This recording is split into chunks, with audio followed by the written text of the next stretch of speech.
All right, good morning, everyone. Thanks for joining us with our first ever virtual Forage Congress. To be respectful of everybody's time, we're going to get started. We might have a few latecomers to the meeting, but first up is Farm Business Management Specialist, Jason Karszes, who's going to be talking about the economic costs of loading and mixing. Jason, let's get you set up.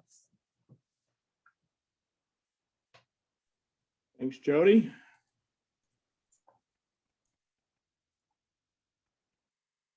Everybody hear me okay? And hopefully I've shared the right screen, Jody. If you can just give me a thumbs up or. Yeah, you just need to put it in presentation mode. There we go. Perfect, thank you. All right. Good morning, everybody. Welcome. It's always nice to be doing stuff in person, but we're still doing our Zoom things, and feel free to use the Q&A button for questions. We'll try to keep an eye on that if anybody does have any questions that might come in. But Jody asked me to talk about feed center operations.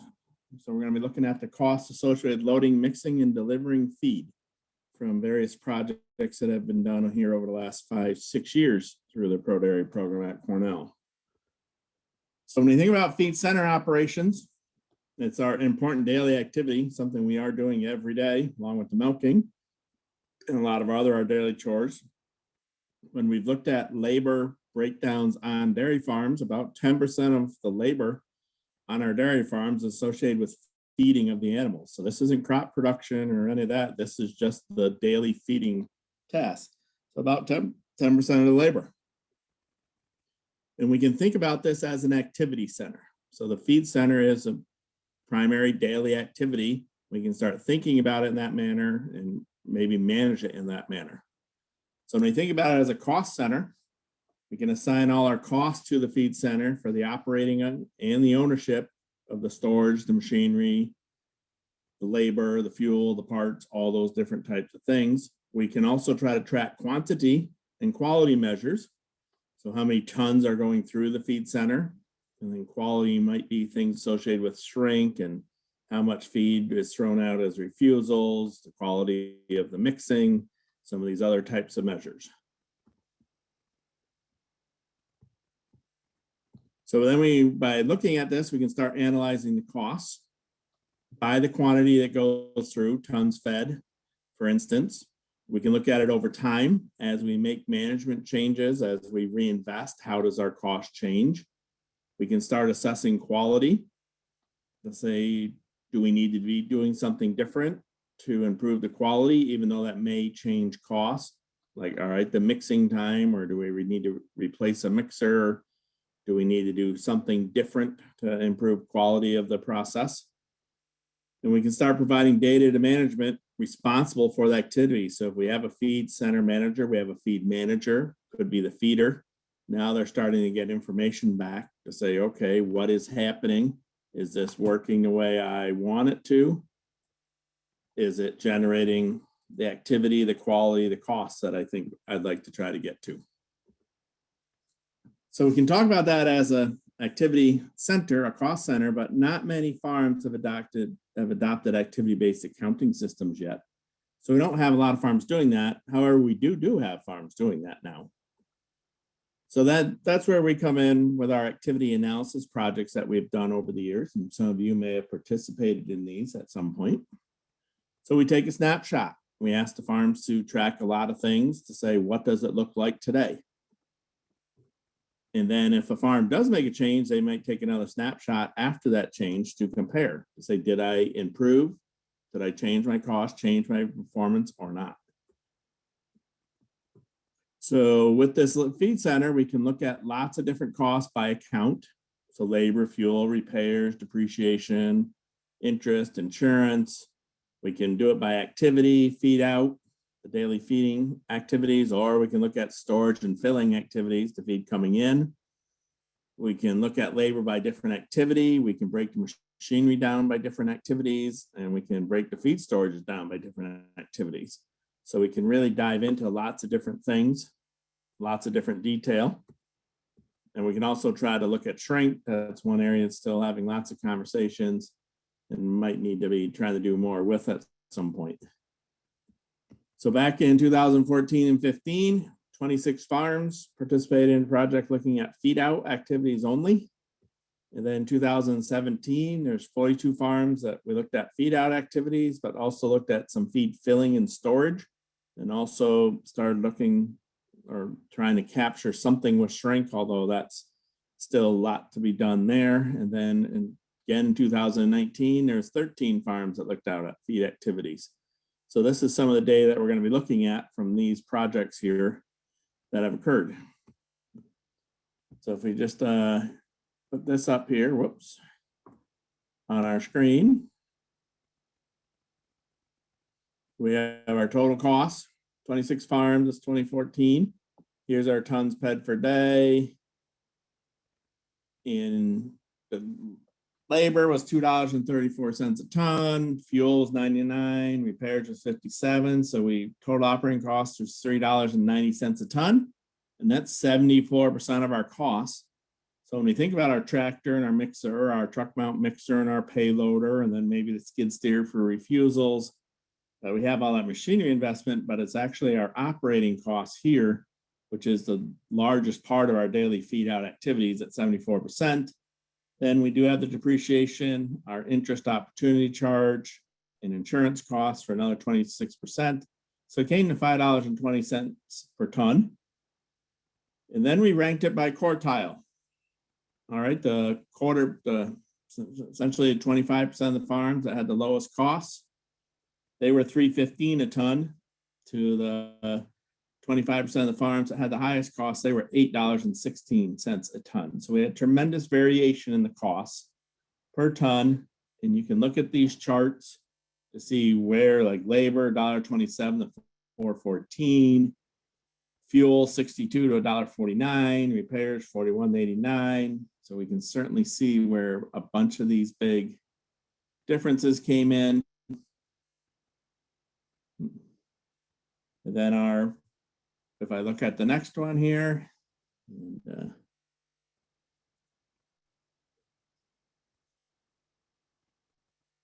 we have our tons fed 2014-15. This is just more of the characteristics of this data set.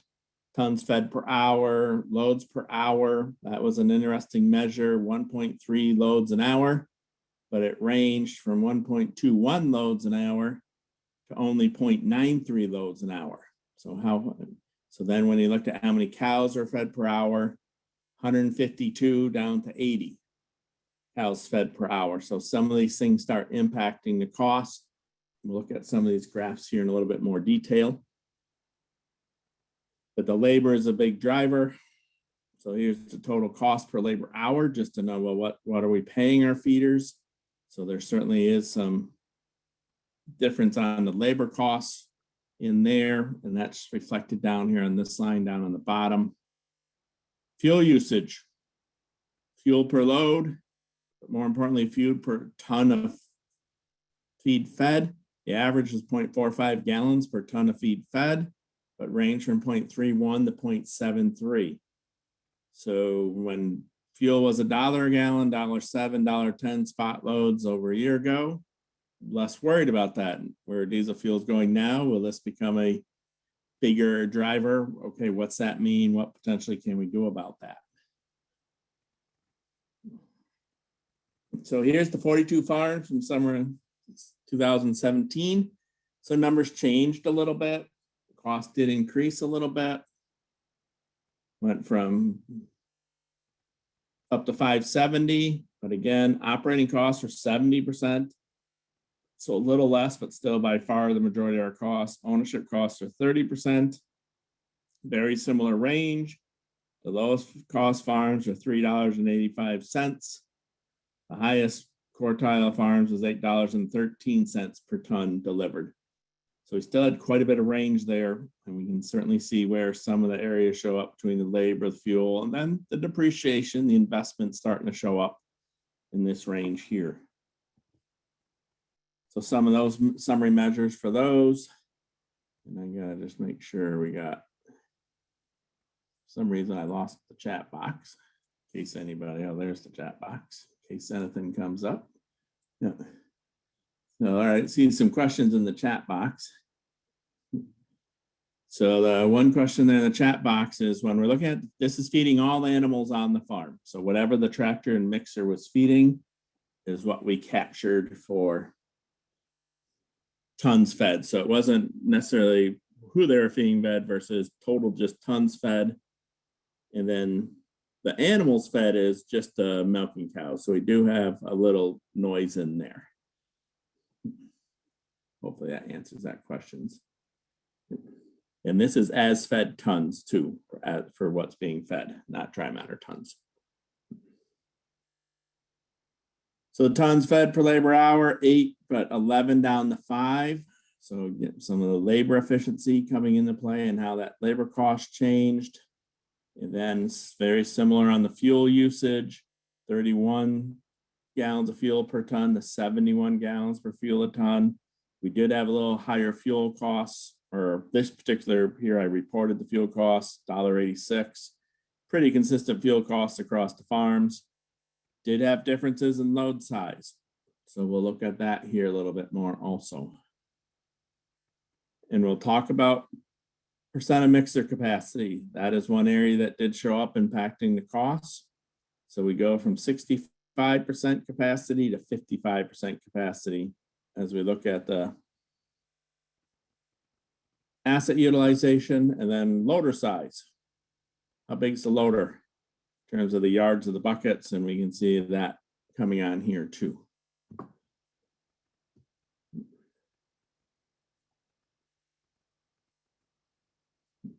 So if we look back to more to the investment side from this project here in summer of 17, the truck, tractor, and mixer, the average investment per ton was $7.4 and useful life was 9.4 years.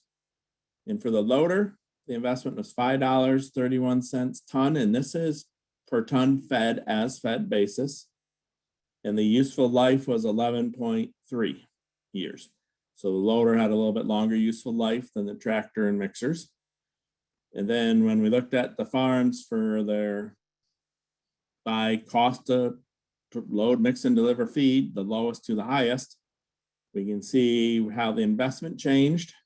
So the lower cost farms did have lower investments. The second quarter had the shortest useful life, only at 7.2.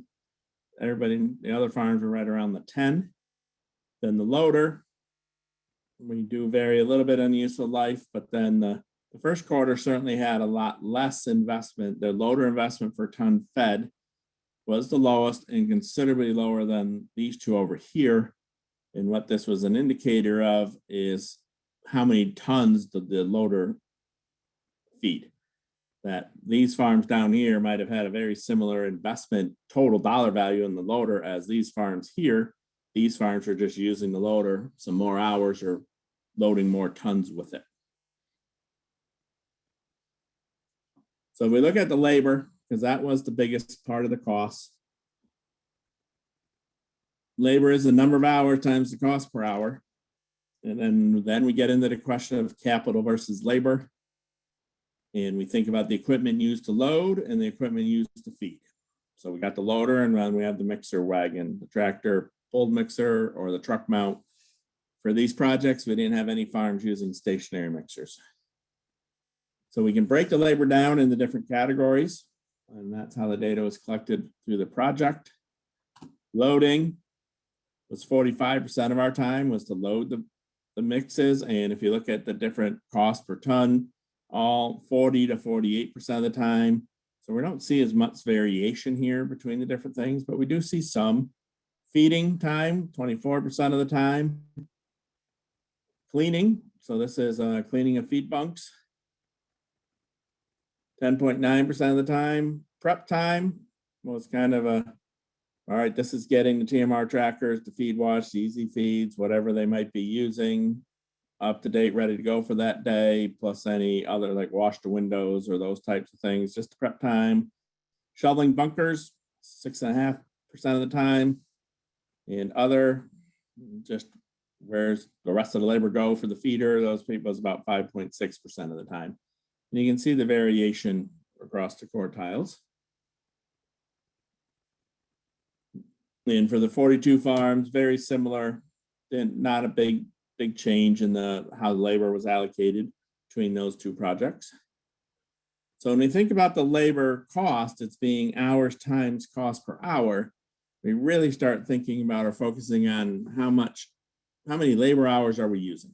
What's our labor efficiency? So how much output per labor hour? So some of the things that were looked at were time per load, cows fed per hour, tons fed per hour. We had looked at some of those in the charts earlier. Now we're going to graph some of these. And we got two graphs on most of these next set of slides. So this is 14 and 15, and then this is 2017, just to show relationships. And this is minutes per load. And this is cost per ton. And what we're trying to capture is how long from when the load was started to be created, when they started to load feed into the mixer, till it was completed, mixed, delivered, and the tractor was returned, the mixer returned to the bunk to start the next one. So that's when we're talking about minutes per load. That's what we're trying to capture. And on our, over here, we have our minutes per load, and we can see that generally, and certainly in this data set, as we got our minutes came down, our cost per ton came down, R squared 0.27. This data set didn't quite come the same. We kind of had a divergence of data. So we have this group right here, and then we have this group right up here. And there was a lot more variation in the farms and herd sizes and farm sizes in this one. But generally, we do have it still, if our minutes per load come down, our cost per ton comes down.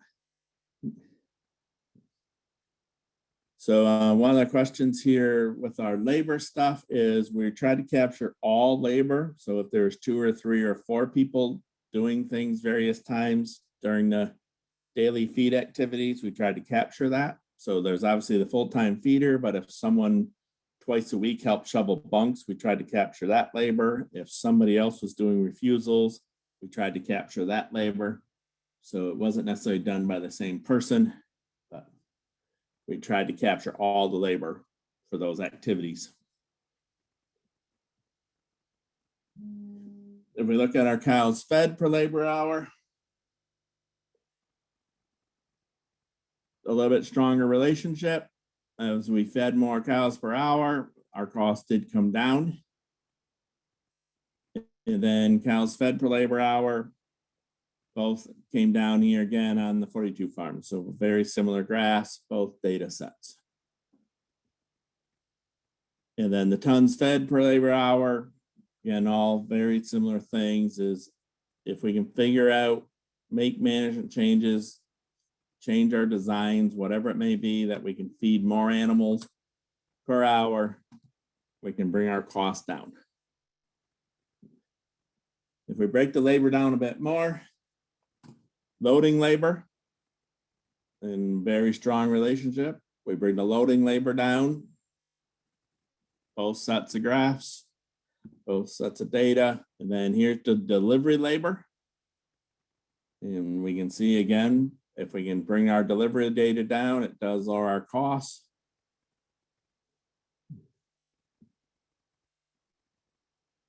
So in the conversations with the farms and reviewing of the data, these are some of the things that came up that were impacting the labor efficiency.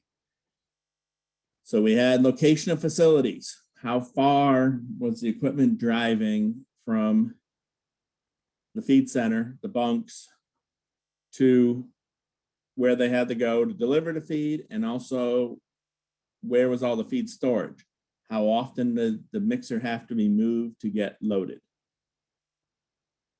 So the locations of the facilities of both the feed centers and where we're delivering the feed to impacted that time per load.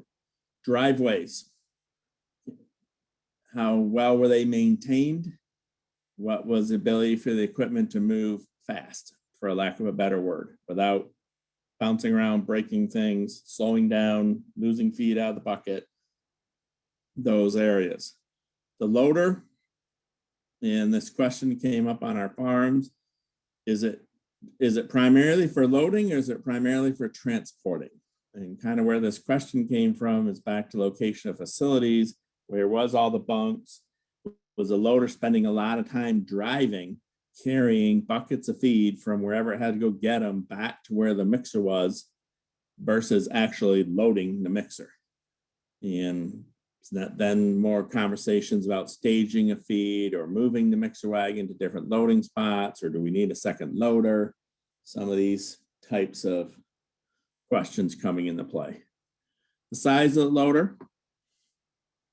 So the bucket size primarily, but then that corresponds to the overall size of the loader. So how many trips back and forth, especially if it was going longer distance, did that loader have to make? And then the size of the mixer. So when we think about that person driving the mixer from the feed center to wherever they're going, the cow barn, dry cow barn, heifer barns, how many tons are they carrying, are they moving while they're driving for that 15 minutes? And that tied to our mixer utilization is somewhat, there is correlation due to mixer size, and we'll look at that in a minute, but there's stronger correlation to was the mixer full or not. So every time the mixer left the feed center, was it full or was there partial loads or small loads? Because once it left the feed center, that driving time was relatively the same, whether it was full or partial loads. So that ties to our investment. What was our ownership costs, the depreciation, the opportunity interest, and how well were we utilizing that investment, the capital versus labor? So if we look at the average load size, we've certainly seen, okay, as our load size came down, our cost per ton tended to come down, and our lowest cost per ton were up here at the larger load sizes. But we did have quite a bit of variation on some of the smaller load sizes, and it also here in the mid-side range when you look at the variation. And then if we do here to the 42 farms in this data set, again, as load size increased, we came down, but there was still quite a bit of variation. And this is where how full the mixer wagon was coming into play. So if I use 6 tons for the average load size, well, if I'm 6 tons and my mixer can, when it's full, carry 6.5, I might be down in this range. But if my average load size is 6, but full is 12, I might be up here. That I have a very low utilization level of a very big mixer, and that pushed my costs up. So that's where that utilization comes into play.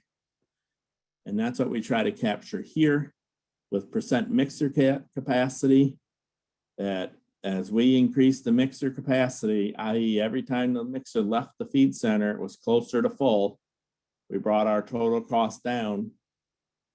And that's a combination of labor costs plus the investment ownership costs, and a similar here on the 42 farms.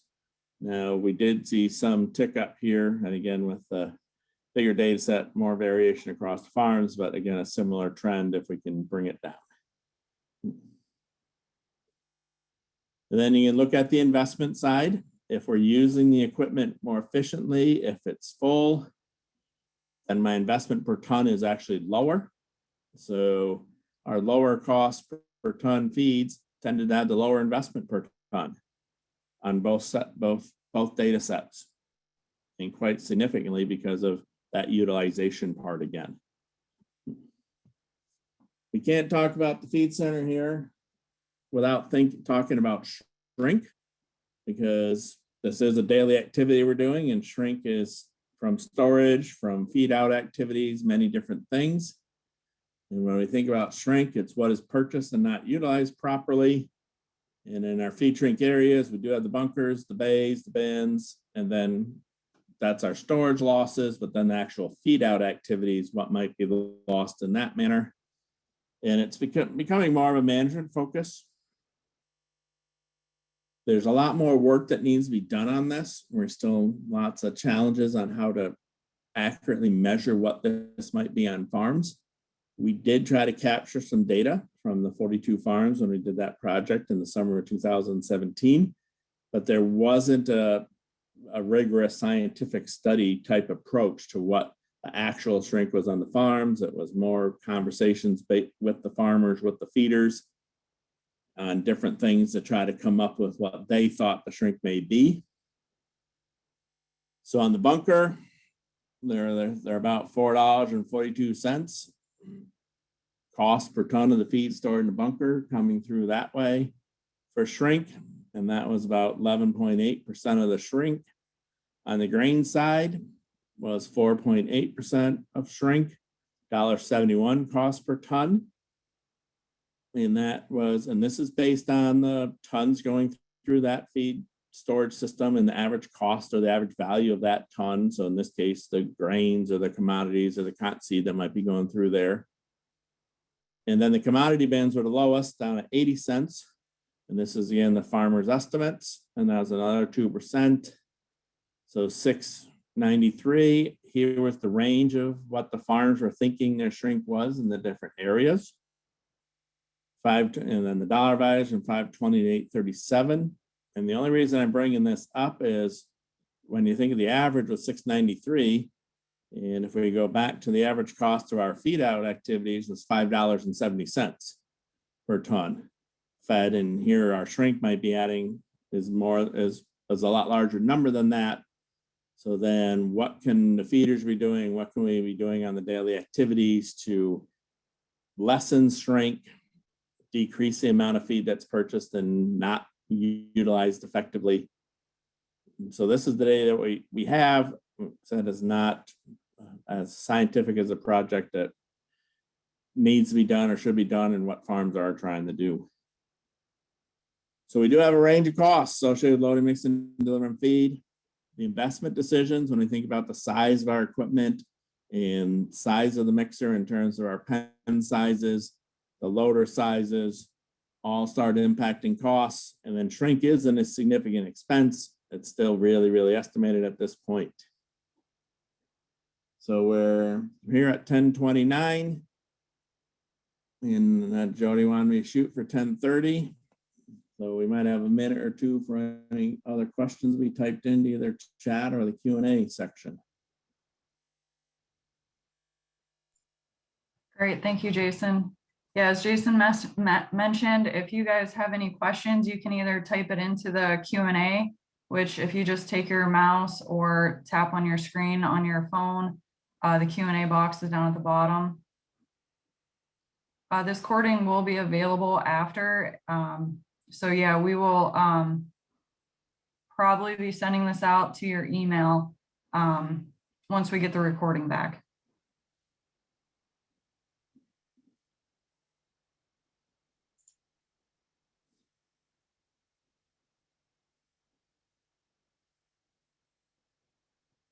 Do we have any other questions?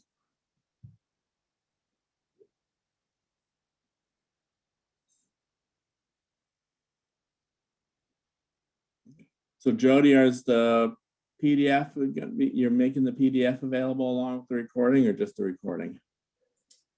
That's something I have to discuss with Brandy and Mike about how we're going to go about making this accessible to anybody that's already paid to attend this meeting versus those that might want it after the fact that didn't attend this live webinar.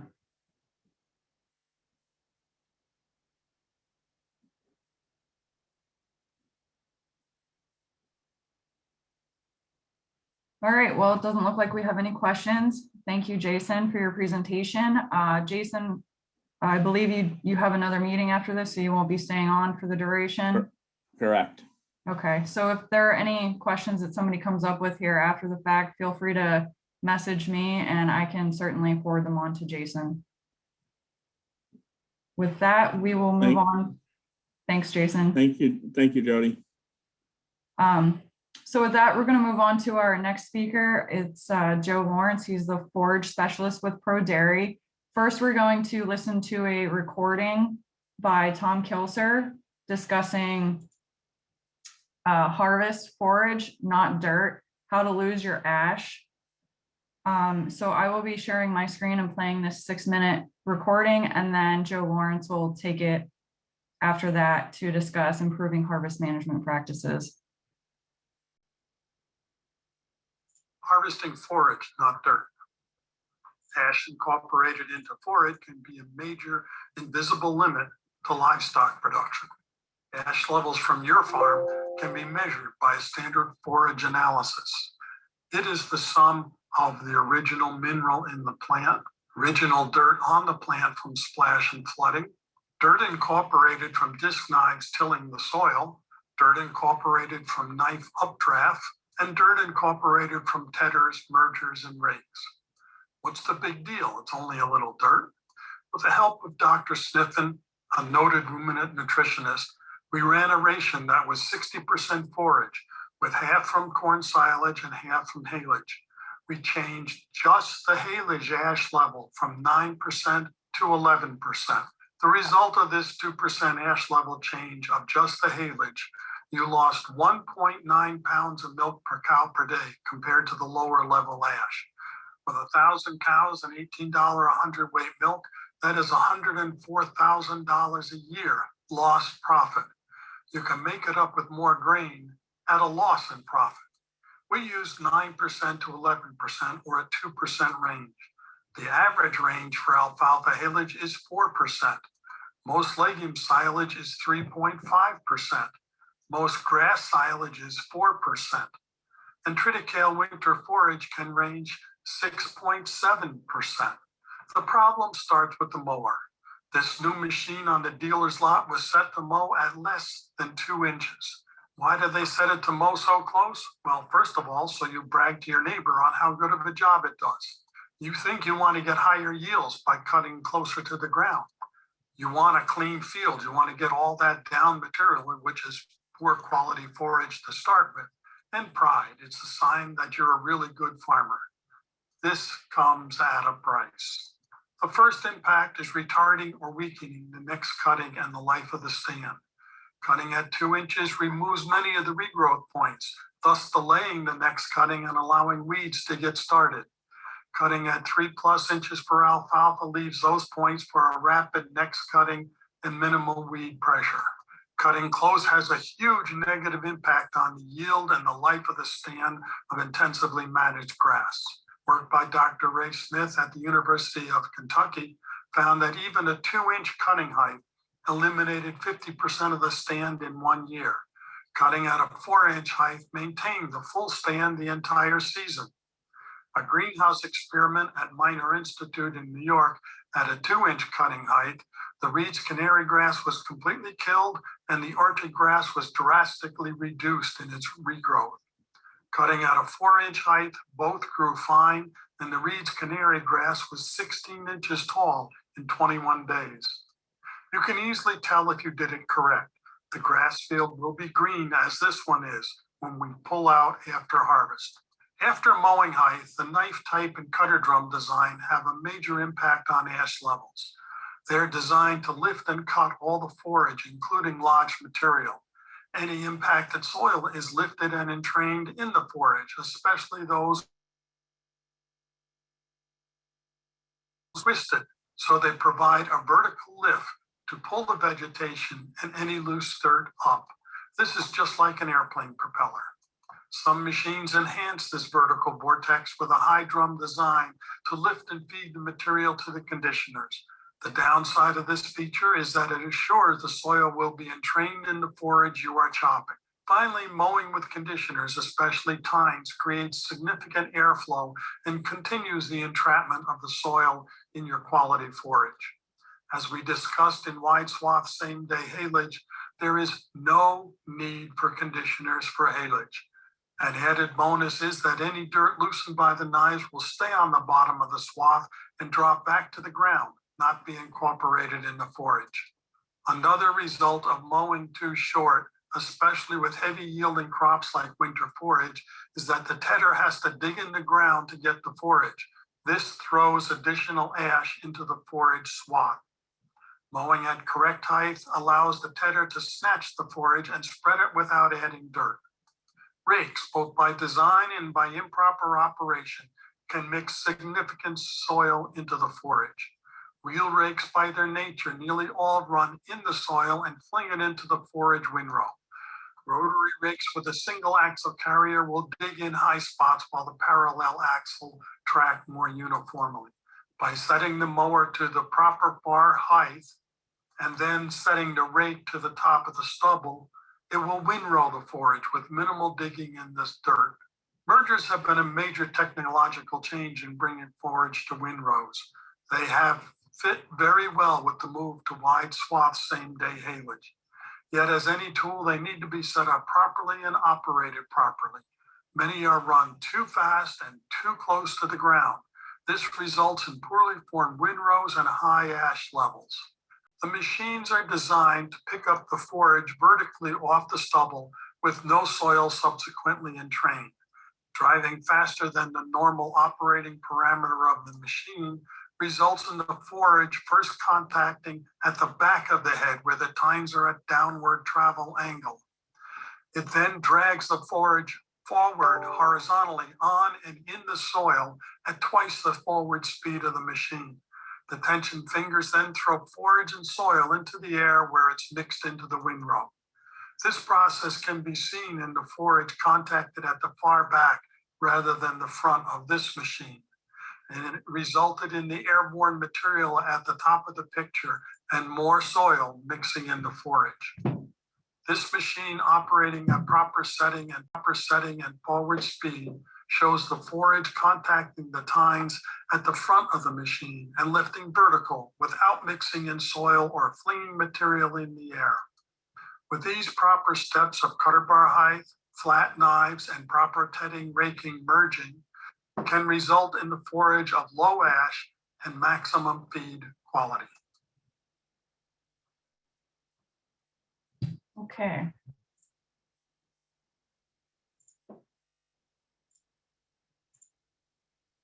Now, Joe, you should be able to take it over. Thank you. So yeah, Tom wasn't able to join us today, but if there's any questions related to that material, I can try to answer them. I've worked, co-presented this with Tom before and worked through some of this. So,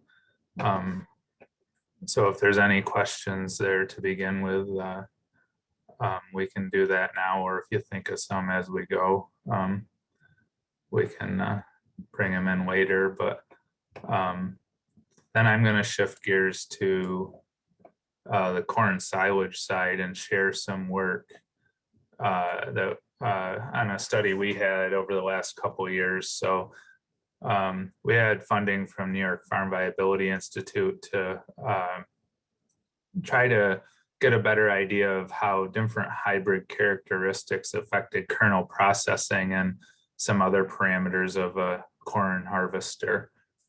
And so that's what I'm going to focus in on here today. And I think I always like sharing this slide in forage talks from Dr. Kung in Delaware, because I think it, you know, it really highlights how we have to be good on both sides of the equation. We have to grow a high quality forage, and then we have to have really good silage management. And obviously the bunk or the storage side of silage management is really important, but so is the harvest. So getting it from the field to the bunk and how we do that. So a lot of this is will be structured around kind of whole plant dry matter and how that impacts some of this and what our best targets are. And we're also going to look at a little data that we collected related to starch content of these different hybrids and how this whole puzzle fits together to try to balance the correct whole plant dry matter for good good quality feed and fermentation with that balance between total starch content, starch digestibility of the plant, and also how, you know, to some extent that affects kernel processing. So this is certainly not new data. you know, when we get a corn silage forage analysis back, we see two numbers related to starch. Well, actually, there's more than two, but the two main ones we often look at are starch content and then starch digestibility. So there's a certain content of starch, which is a percentage of the starch in the forage sample. And then there's a digestibility of that starch, most reliably measured by wet chemistry techniques, where we actually digest that starch in rumen fluid to see how digestible it is. And then, you know, there's a lot of work ongoing in this area because there's interest in a range of topics from what's digestible in the rumen itself versus what's digestible in the total digestive tract of the animal. So many farms, you know, in recent years, it's become more of interest to collect fecal samples and have them analyzed for starch and how much you know, how much corn is passing through the entire animal. So there's a lot going on in this area. But what it really comes down to when we process the kernel is it's less about that digestibility factor. The digestibility is more to do with biology in the animal and to some extent the type of corn and the stage of the corn at harvest. But kernel processing is really about availability. So ultimately, it doesn't matter how digestible that starch is if it's still encapsulated in a kernel and passes right through the animal as a whole kernel. It really doesn't matter if it's 60% digestibility or 85% digestibility at that point because it's not available. So kernel processing helps us break down that kernel in order to improve availability of that starch. And there's been some common guidelines around for several years now related to if you send a sample to a laboratory, then you will get a kernel processing score, which is based on the amount of starch that would pass through a 4 millimeter sieve. And we know from some work in Wisconsin and New York and other places that, you know, this is just a summary, but from Randy Shaver when he was at Wisconsin, and showing that a change from poor to adequate, or from, you know, on either side of this adequate was worth about 2 pounds of milk or 2 pounds of corn. So it can certainly have you know, implications in the diet.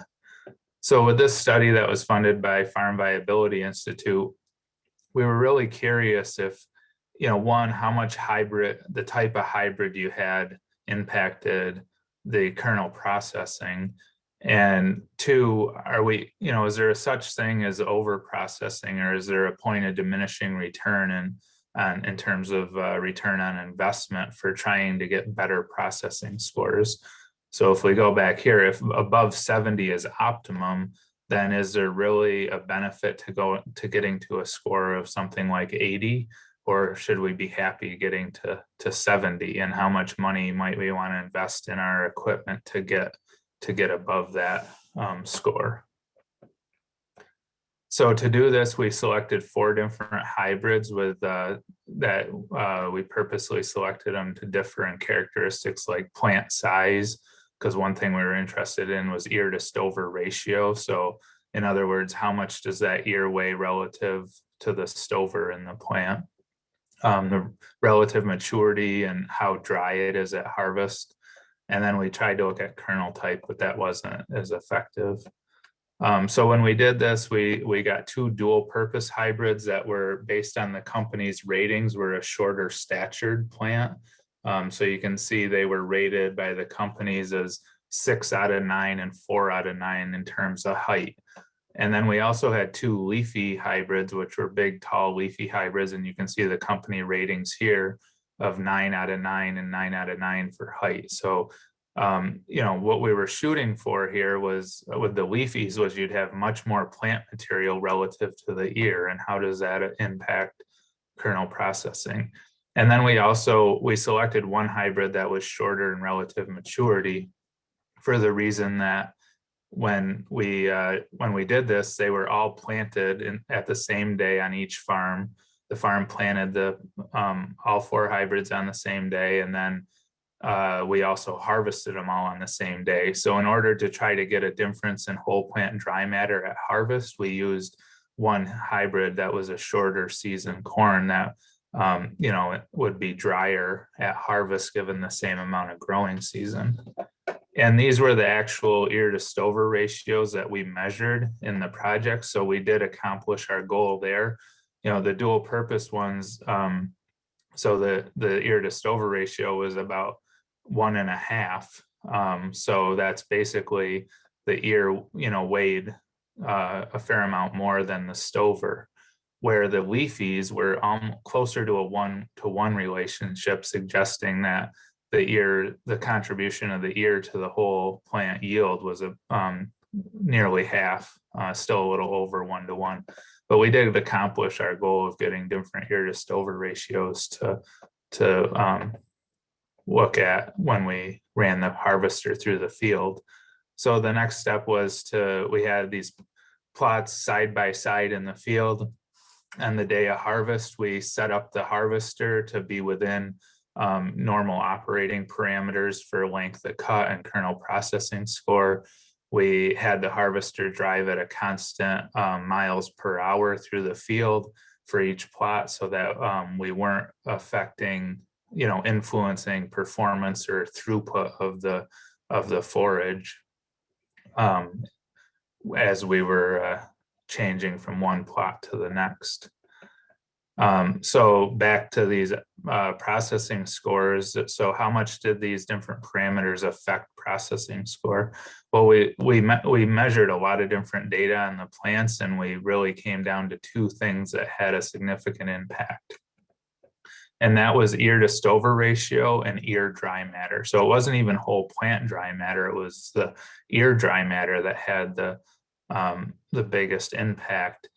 And so ear to stover ratio, what are the implications here? Well, based on our data, and this is modeling with our data, so it's a scenario of what could happen, right?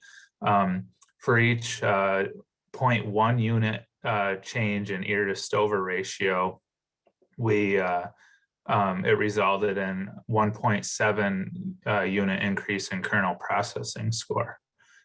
And then on the ear dry matter, for every 1 unit increase in ear dry matter, those kernels got harder and became harder, more difficult to process. And so we lost about 3/4 of a point in processing score for every 1 unit increase in ear dry matter. So what did this mean? Was this actually meaningful? How much did this change in our plots? Well, when we looked at within location, these different hybrids grown at the exact same location in the same growing environment, we saw a 0.5 to 0.9 increase or change difference in ear to stover ratio. So if we multiply that by this 1.7, that's an 8 to 15 point change in kernel processing score. So if we think about 8 to 15 points and look at these ranges up here, 8 to 15 points could easily take us from inadequate into the adequate range, or from the adequate range into the optimum range, or vice versa. It could take us backwards, right?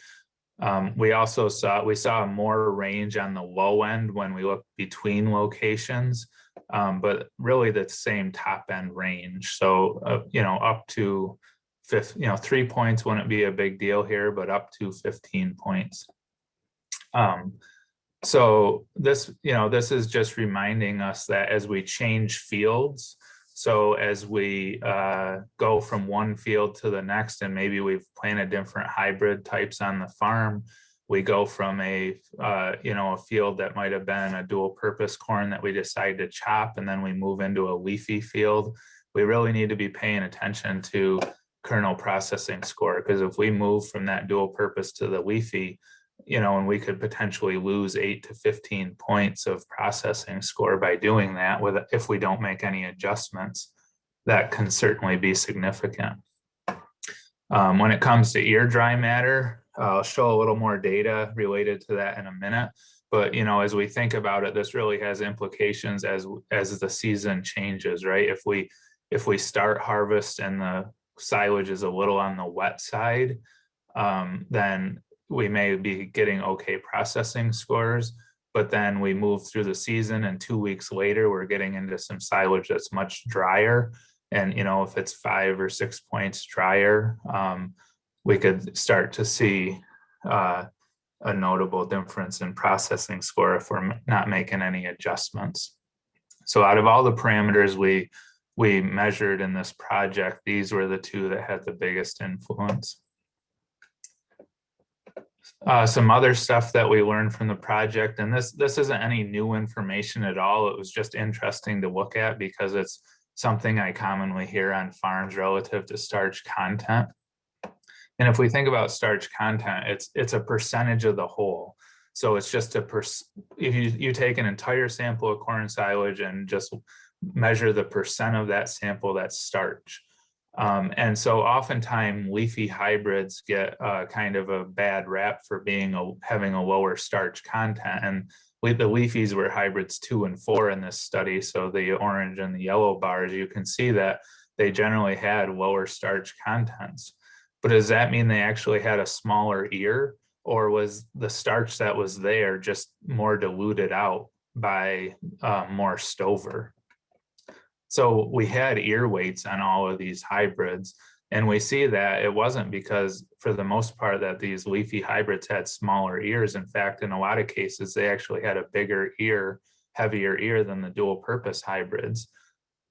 So what's that telling us? That it was really that ear to stover ratio. It was the fact that even though those hybrids had as bigger ears, that the ear weight was significantly more diluted out by the amount of stover that was there because we had a bigger, leafier plant. So we see that ear to stover ratio had the biggest influence on that starch content, followed by whole plant dry matter.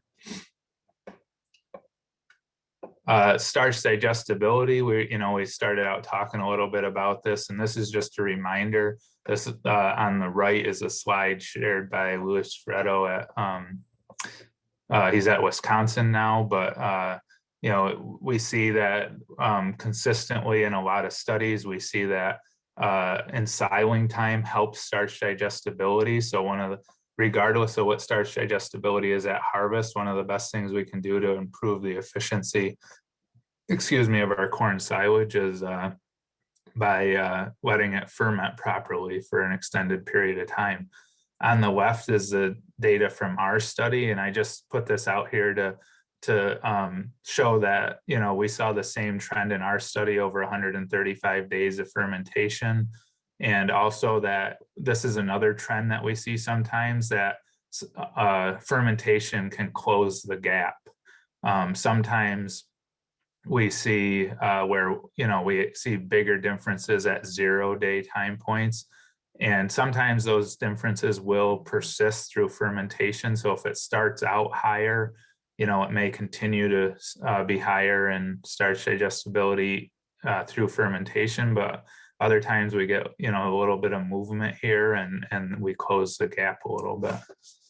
And if you want more information on this study, we put together a series of fact sheets that are available at the ProDairy website that dig into what I'm talking about a little bit more.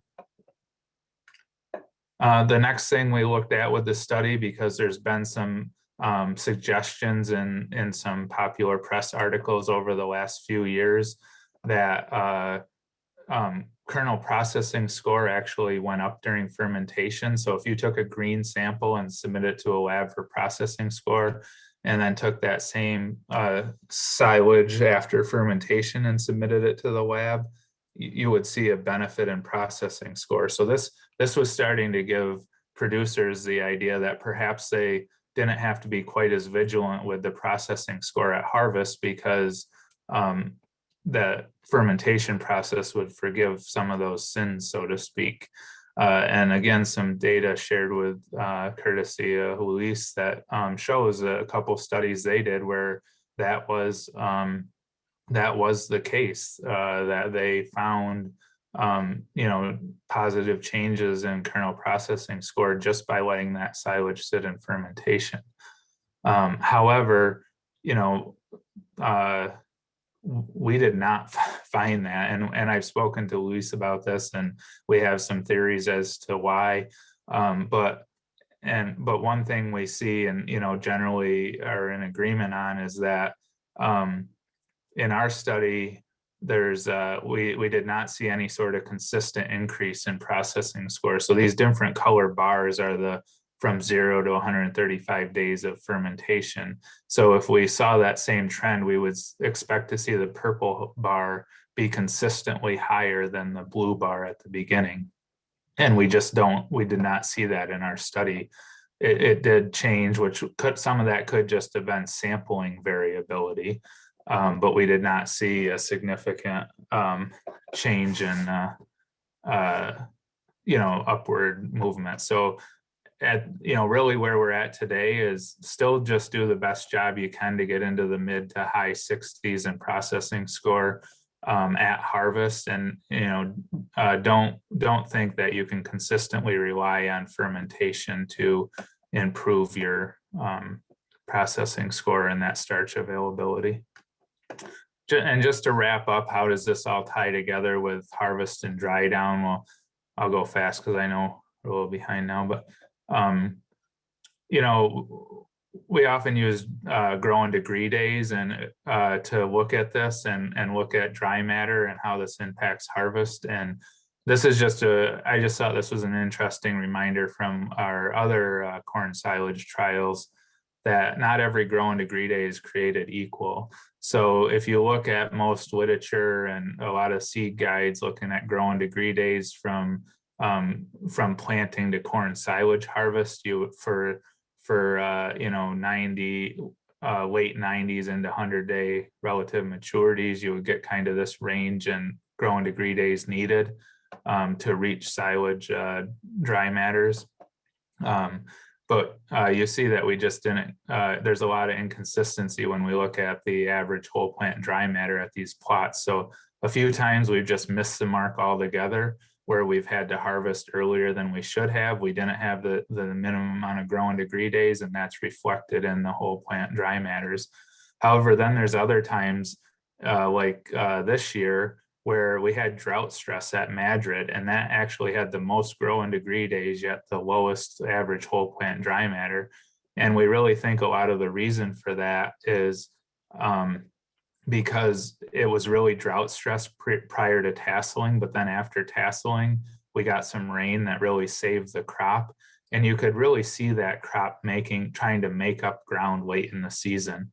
So if we had went just by growing degree days without checking the plants, we would have probably harvested back here somewhere and sacrificed where we wanted to be on whole plant dry matter. But because we waited and recognized that it was taking more growing degree days to get where it needed to be, because the plant was really trying to make up ground, it took us longer, but we got into a dry matter range we were more comfortable with. So then to tie that all together back into the processing score, when we looked at the differences in how ear and the dry matter of the ear versus the dry matter of the stover contributed to whole plant dry matter, from our studies, this average line for each of these points represents, so there's different points in here. The points aren't shown, but these are different points for different hybrids. And the black line is the average whole plant dry matter at any given point on this line. And then the solid,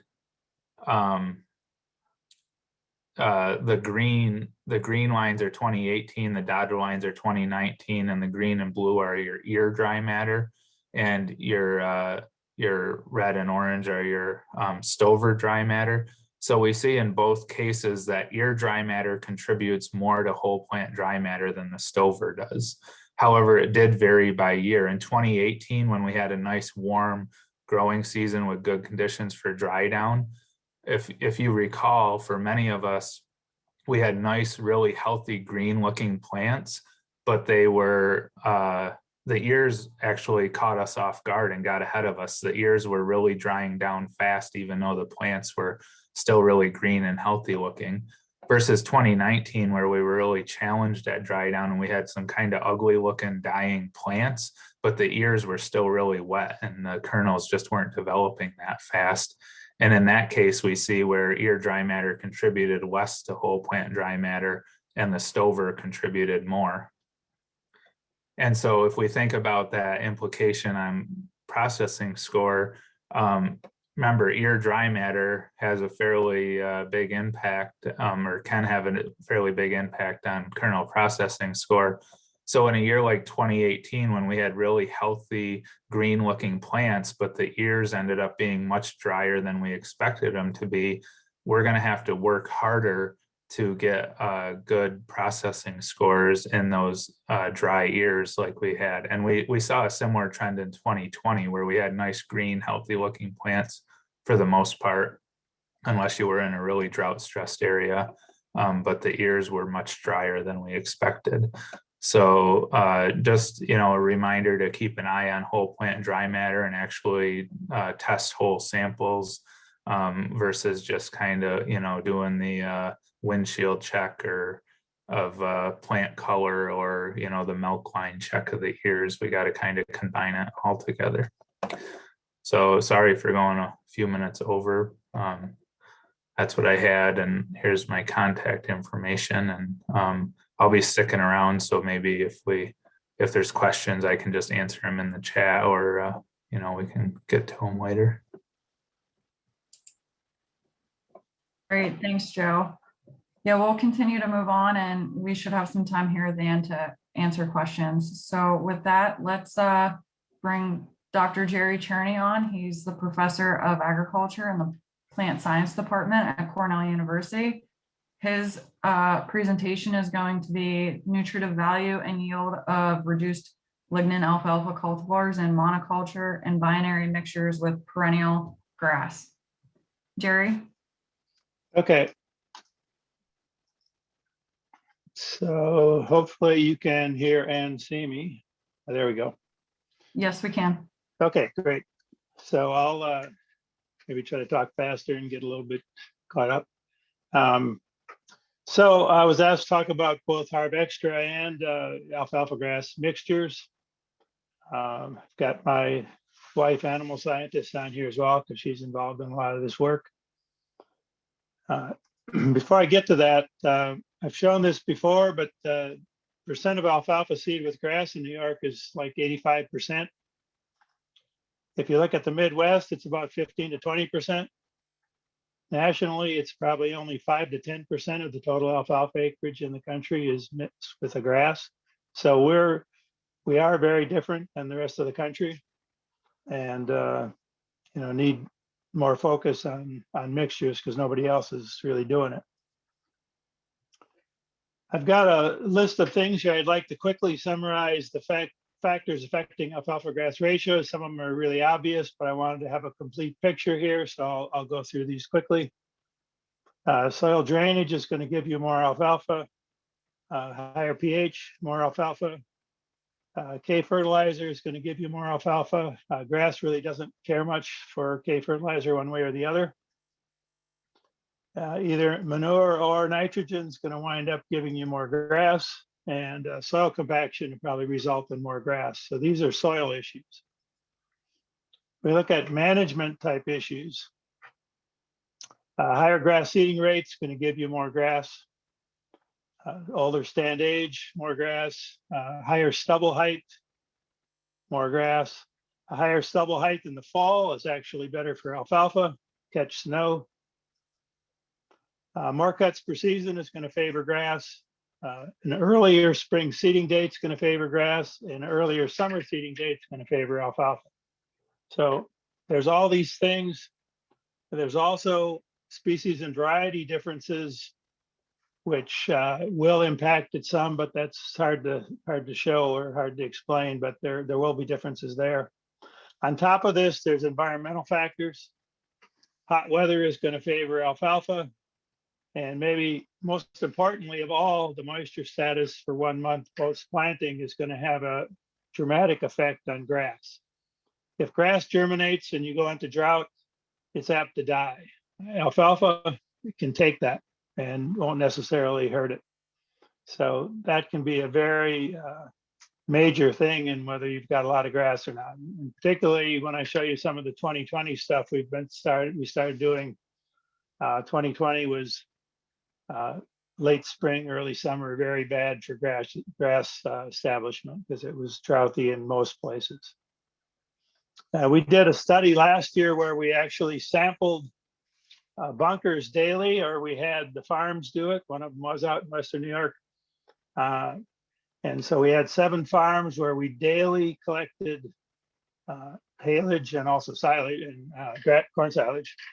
And these range from about 90% alfalfa to 90% grass, so quite a range. And what this graph shows is the weekly range in dry matter. So 7 days, what was the highest versus the lowest dry matter, and this is the range. I'm not going to try to explain how we got this, but we figure that if there's about a 7 percentage unit range in dry matter, that's going to be a significant difference. In other words, if you have 7% range, you're probably going to benefit by something like daily ration balancing. So in this case, 42% of the weeks were over 7% for haylage.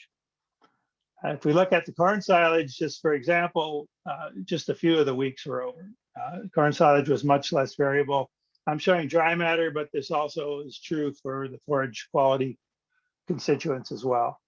So what this means is we've got quite a bit of variability in alfalfa grass silage. So the primary objectives of our research: one, we looked at Harvextra alfalfa in mixtures in particular. And then we evaluated meadow fescue varieties and seeding rates, trying to get a 20 to 30% grass mixture with alfalfa, assuming that that's about where we'd want to be for a mixture. We define a target date based on NDF. I gave a talk at the Wisconsin Focus on Forage meetings a couple of weeks ago, and they disagreed with this because they don't do that. They typically base it on something like relative forage value or even milk per acre, which makes absolutely no sense to me. We typically want 50 to 55% NDF in the grass and 38 to 40 for alfalfa. Sometimes they match up and sometimes they're considerably different depending on the spring weather. But our basis in saying this is that you can relatively easily balance rations for energy and protein. It's not so easy for fiber, so you really want an optimum fiber content. And even when places like Wisconsin are talking about other things, that it really boils down to what's the NDF value, even though they're talking other parameters. If we actually compare spring grass and spring alfalfa and how they develop, the grass quality decline in the spring is about 50% vegetative to reproductive. In other words, going through stem elongation and heading. About 50% of that is plant age and growing degree days. In other words, how long has the plant been out there and how hot is it? Now, if we compare this to alfalfa, it's about 10% vegetative to reproductive. In other words, when you go from mill buds to buds, and about 90% plant age plus growing degree days. In the past, actually, most alfalfa recommendations were based on this. We're saying, okay, you've got early bud, late bud, whatever, to talk about harvesting. And it really doesn't relate that well. Wisconsin has the peak system, which you may be familiar with, which uses maximum alfalfa height, which is basically this, and maximum alfalfa stage, which is this. Put them together and you get a score. What we find is that this maximum stage really doesn't do much for us. It doesn't, particularly when you've got an alfalfa grass mixture where the alfalfa is diluted in the first place. So what this shows is that why alfalfa responds pretty well to growing degree days. In other words, you can predict alfalfa growth reasonably well with growing degree days. You can't do that with grass. Grass depends on day length or photoperiod to go from vegetative to reproductive. And so it's quite different. So for all of the things that we do, we typically rely on alfalfa max height, which can do a reasonable job of predicting the quality of both pure alfalfa and actually mixtures.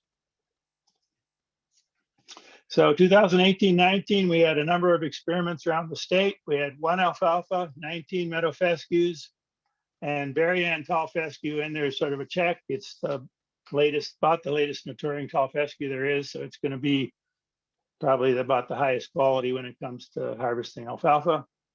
The seeding rate was around 2 pounds. I say around 2 pounds because we had the same number of live seeds per square foot for all the grasses. These are the grasses that were included, the meadow fescues. I think only about half of these are currently still where they're available in North America at this point.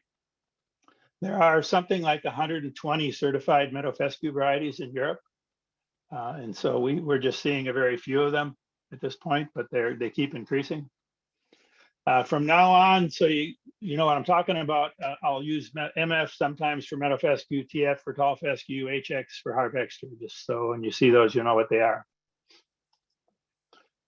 So here's a couple of these sites where we had 19 meadow fescue, 1 tall fescue seeded in 2018. This is spring of 2020. And you can see there's a range in the grass percentage. That's what this graph is. And it's different from site to site. There's some consistency, and that is Hidden Valley, which actually comes from Wisconsin, is generally low in grass percentage. Cradle, which is probably the most common variety sown in North America, is typically high in grass percentage. But in general, they're not all that consistent. And if we look at fiber digestibility, we also see not as big a range, but we do see a significant range in fiber digestibility.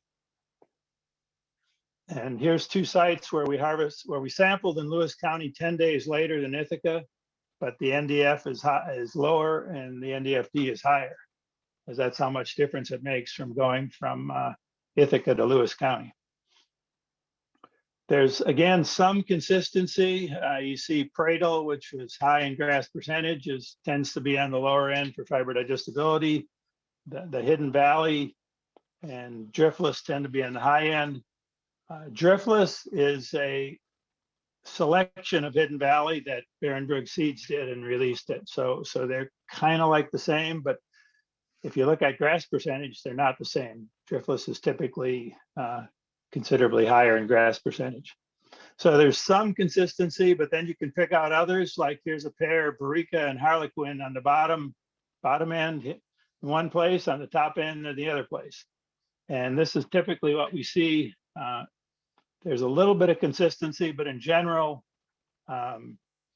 varieties tend to be different over different locations. And so that's kind of a problem with grass.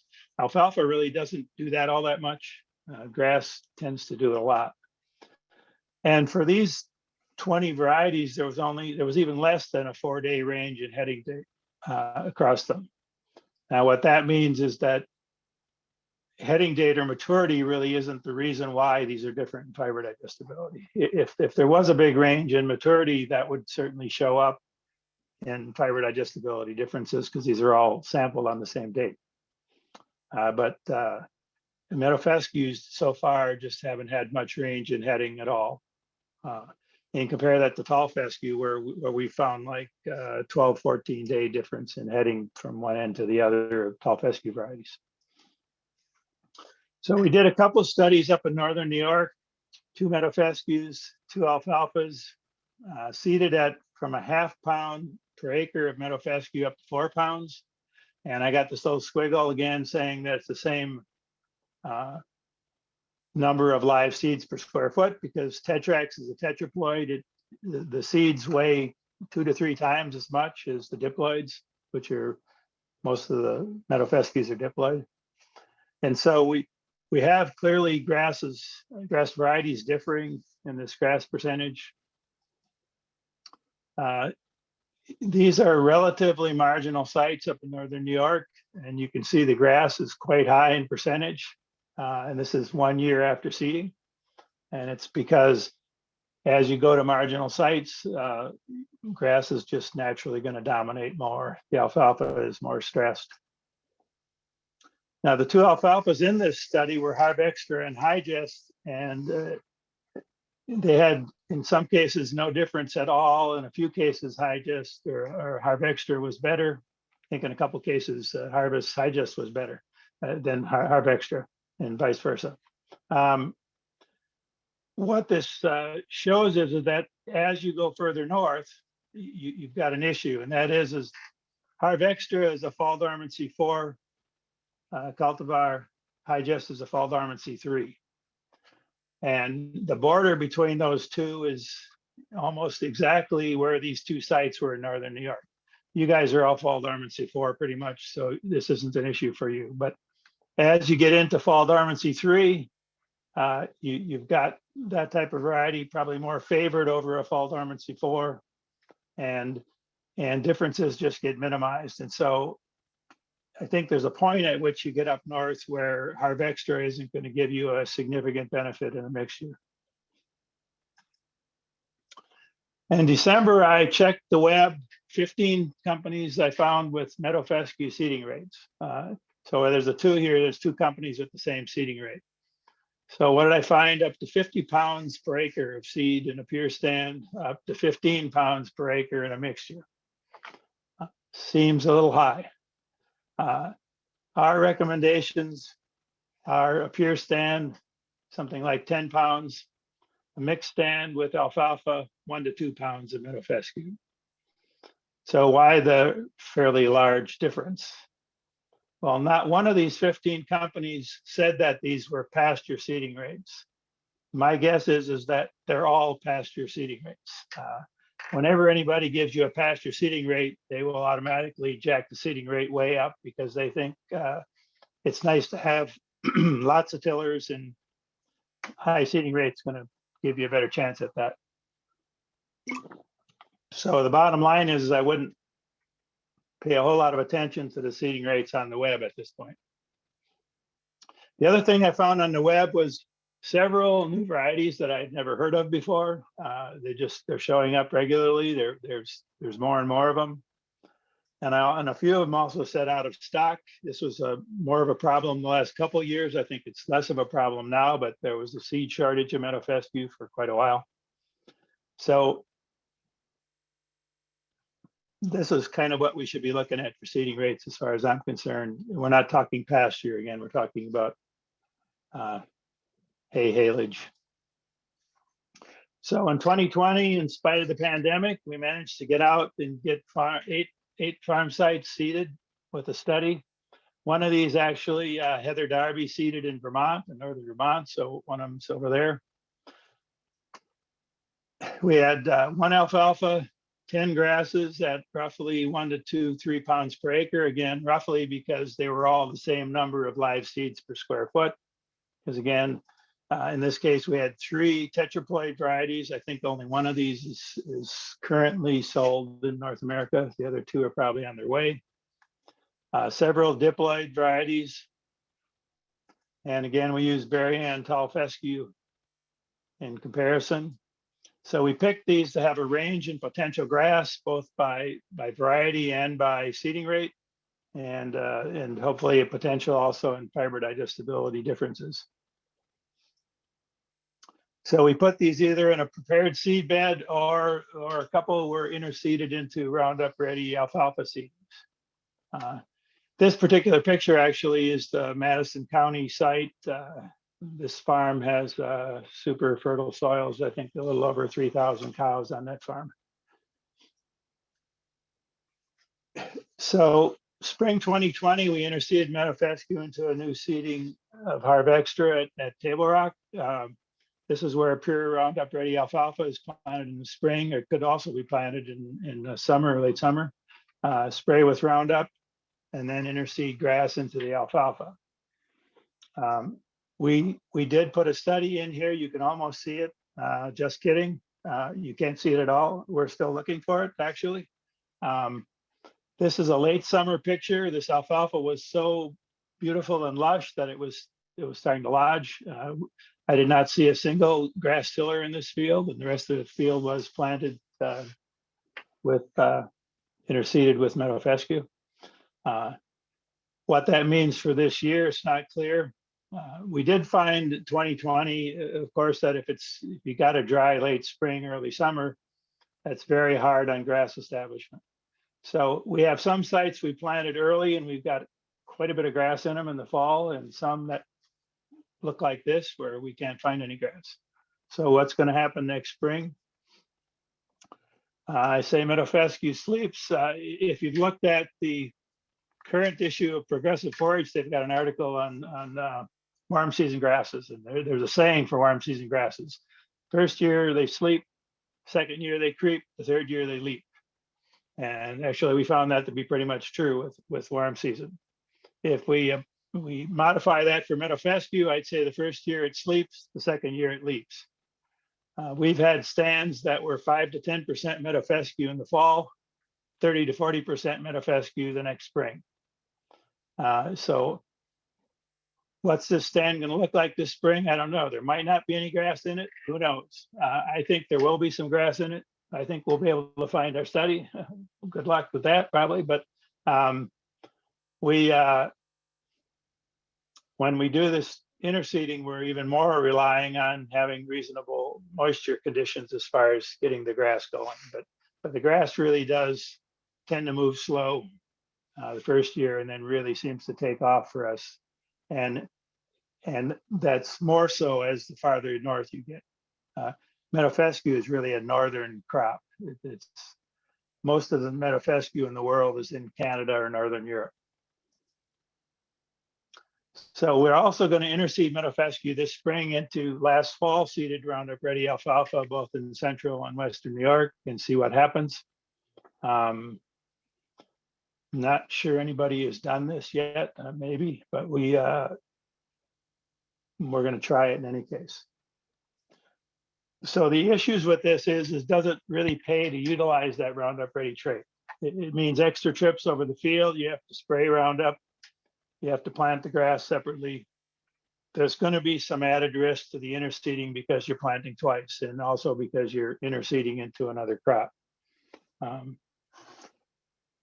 Some of the advantages potentially of doing this is that you're maybe going to get better alfalfa establishment.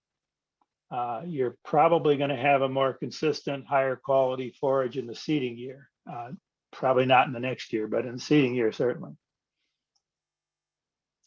So some forage management issues. If we look at the impact of grass on mixed forage crude protein, this is where we're saying a mixture should have like 18 to 19% crude protein. If you've got 40% grass on a poor, low quality, low fertility site, that's going to give you adequate crude protein for a mixture. If you've got a high fertility site, you could probably have 70% grass and still have adequate crude protein in the mixture. Somewhere in between there, you're going to think about putting nitrogen fertilizer on if you're going to try to keep that stand and maintain the yield. And where that is depends on the native fertility of the site to begin with. Alfalfa crude protein has no real effect on yield at all. Grass crude protein content is going to always relate to yield, and it will always be highly correlated with the alfalfa percent in the stand. And that's because alfalfa donates quite a bit of nitrogen to grass in a mixture. They didn't quite believe this at my Wisconsin talk, but it's certainly true. Alfalfa is regularly sloughing off nodules, and if it gets stressed, it sloughs most all its nodules. And it provides a significant amount of nitrogen to grass. We look at the impact of alfalfa variety or grass species selection on fiber digestibility. I'm going to assume here that 1 percentage unit of NDFD is significant. In other words, you're going to see that in the bulk tank. If you've got 60% grass or less, then the alfalfa variety selection matters. In other words, if you select Harvextra alfalfa, for example, you're going to get a significantly higher fiber digestibility in the mixture. If you got more grass than that, it doesn't matter what alfalfa you pick, you're not going to change the NDFD of the mixture. As far as grass, if you've got 15% or more grass in a stand, then picking something like meadow fescue is going to significantly change the fiber digestibility of the mixture. On top of this, if you've got as low as 5% of any grass, doesn't matter what grass, you're going to get significantly increased NDFD in the mixture. And that's because the grass NDFD is considerably higher than alfalfa. Now, if we look at the benefit of seeding either Harvextra alfalfa in a mixture or meadow fescue, this is based on our trials to date. This is where we use no Harvextra, regular alfalfa grass that's not meadow fescue. As the grass percentage increases in the mixture, of course, the fiber digestibility of the mixture increases. As I said, grass is much higher in fiber digestibility.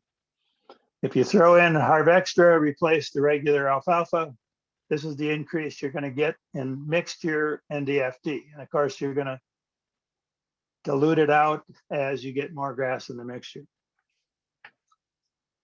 If you just added meadow fescue, not Harvextra, you get a significant increase in fiber digestibility. And as you get more grass, that increases. So coincidentally, right at 30% grass, the effect of adding Harvextra to a mixture is essentially exactly the same as adding meadow fescue to a mixture. You get the same benefit from either one. If you put both of them in the mixture, of course, you're gonna be up here. And so if you look at this 20 to 30% range, that's a very significant increase in fiber digestibility. That would make a very big difference in your forage and in your general milk production. So a lot of people talk about Harvextra because they can delay alfalfa harvest up to a week or more and get the same quality as you would if you harvested a regular alfalfa on a regular harvest schedule. Well, the issue with mixtures is a little different, and that is as you get more and more grass in the mixture, that benefit or delay shrinks down, and that's because grass dilutes out the alfalfa and the FD improvements. So you still have some improvement, but not as much. And our studies have showed about a 5 to 6 day delay in Harvextra versus regular alfalfa compared to the 7 to 10 days that they typically talk about in the Midwest.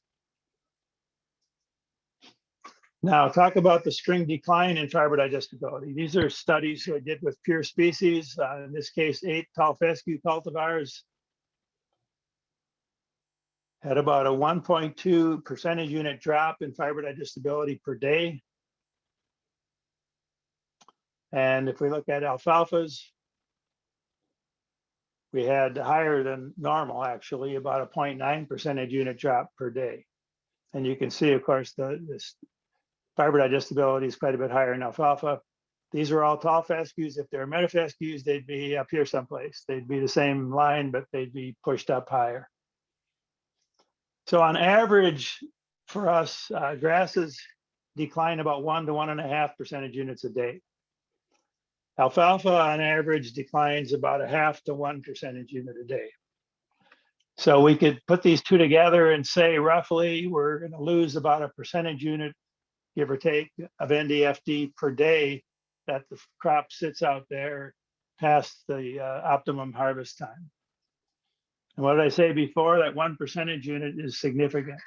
So every day that it sits there that you don't harvest it, you're getting a significant effect on your milk production. This is why almost every spring we have to shout out, stop planting corn, harvest forage. I did a survey a while back, and it was about 50% of New York farmers actually stopped planting corn and started harvesting forage. But economically, it's pretty easy to show that you're going to make more money if you do this. So some economics of quality. Since Jason said he was gone, I can pretend to be an economist. And to do that, of course, all you have to do is make lots and lots of assumptions. I'm going to assume that a 1 percentage unit NDFD translates to about 0.5 pound of milk per day. There have been studies where this is actually 1 pound per day for high producing cows. So what's the potential economic advantage of putting meadow fescue and Harvextra in a mixture? It's big. This is the added annual income My assumptions based on the results we've gotten, assuming it's a 30% grass stand. And so we're getting, with 1,000 cows, over $100,000 a year. That's pretty big.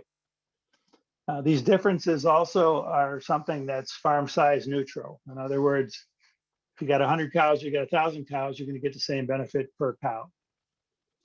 But clearly you can have a significant advantage by adding one or both of these to a mixture.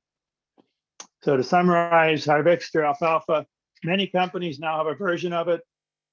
Theoretically, they're all different. Practically, I doubt it. I would assume that they're all probably just about the same. There's a high seed cost. You've got the GMO tech fee and the Roundup Ready tech fee. They're going to be certainly higher in fiber digestibility in the Western New York region. Maybe not so as you get farther north.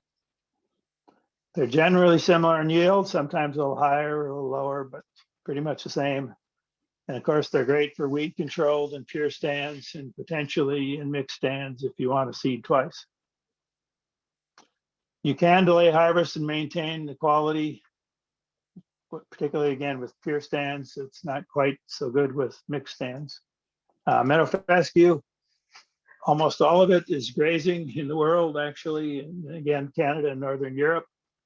It's easy to establish, low seed cost, tolerant of acid and poorly drained soils, very winter hardy, since most of them are developed well north of where we are. It has a non-toxic endophyte in all of them, doesn't hurt quality at all, but it probably helps for winter hardiness. They don't really know that, but they think so. And it seems to tolerate drought better than tall fescue anyway. No grass really tolerates drought all that well. Last summer in July, we went up north to a study. There were 19 meadow fescues, 1 tall fescue. It was a kind of a crappy site for alfalfa, as you can see. And we had drought on a light soil. So we had 6 field reps, so you could stand off on the hill and look down and you could pick out every tall fescue plot in the study. The leaves are all curled up and look bad.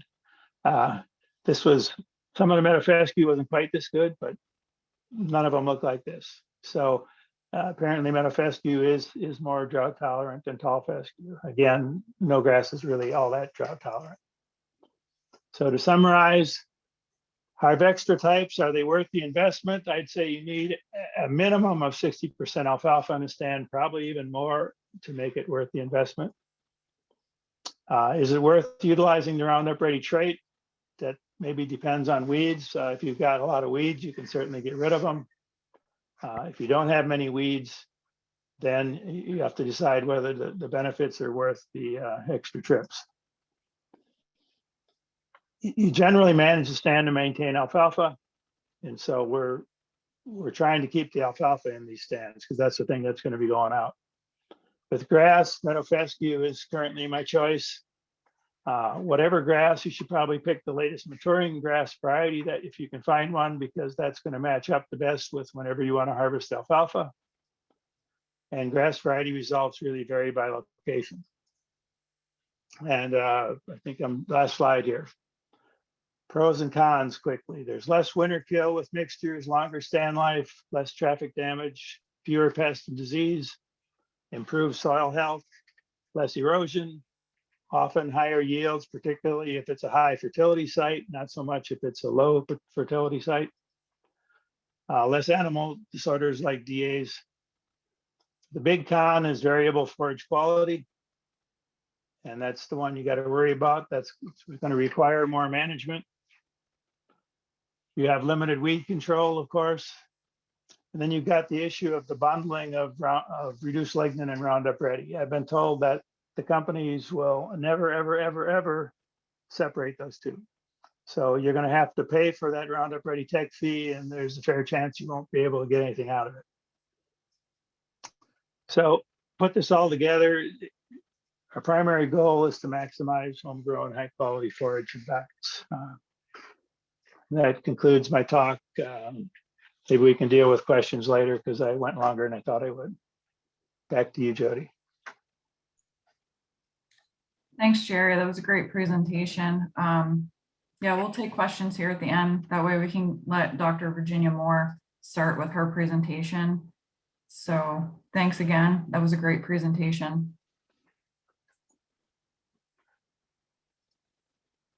Okay, up next we have Dr. Virginia Moore. She is actually a new faculty member at Cornell University. She officially joined on February 1st of this year, and she comes to the Cornell Plant Breeding and Genetics section from the USDA Sustainable Agricultural Systems Lab, where she was a postdoctoral researcher and project manager for the Legume Cover Crop Breeding Network.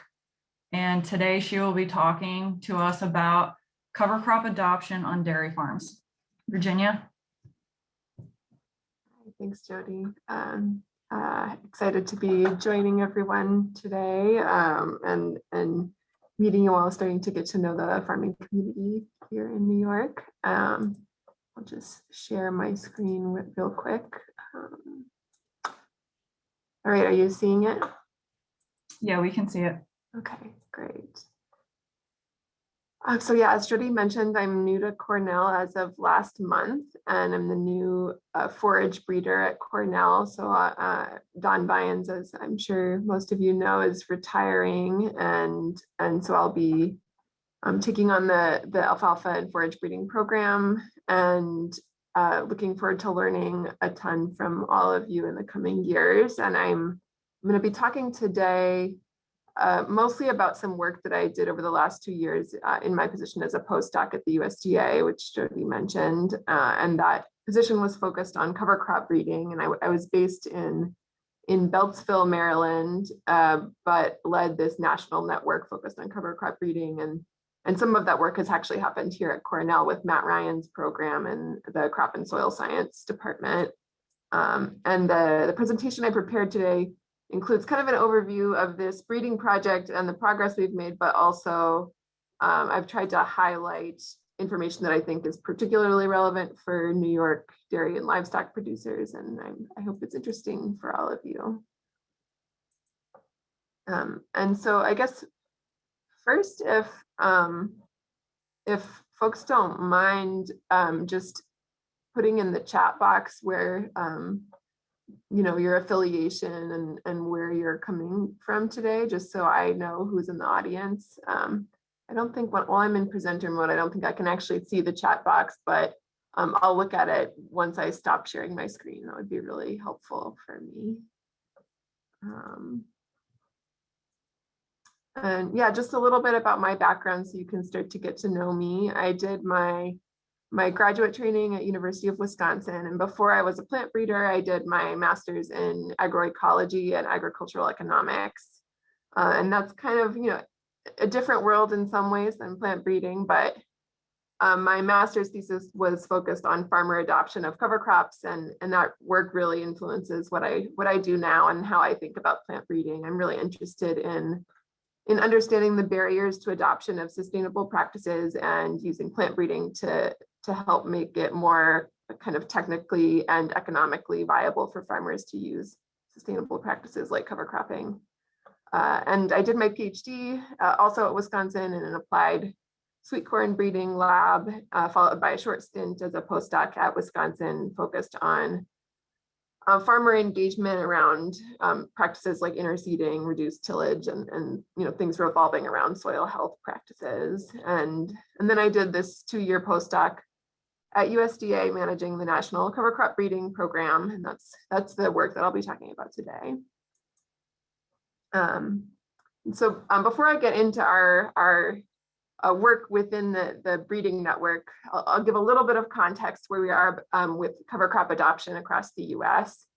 So according to the Census of Agriculture in 2017, we had over 15 million acres of cover crops planted across the country. And this represents a 50% increase since the previous ag census. So over 5 years, we had 50% growth, which is huge. But to put this in perspective, it still only represents less than 4% of cropland acres in the country. So we still have a lot of room to increase cover crop usage across the landscape. And in New York specifically, there were just under 300,000 acres of cover crops planted that same year in 2017, which represents a greater percent of the state's acreage compared to the US as a whole. So nearly 7% of cropland acres, which is great.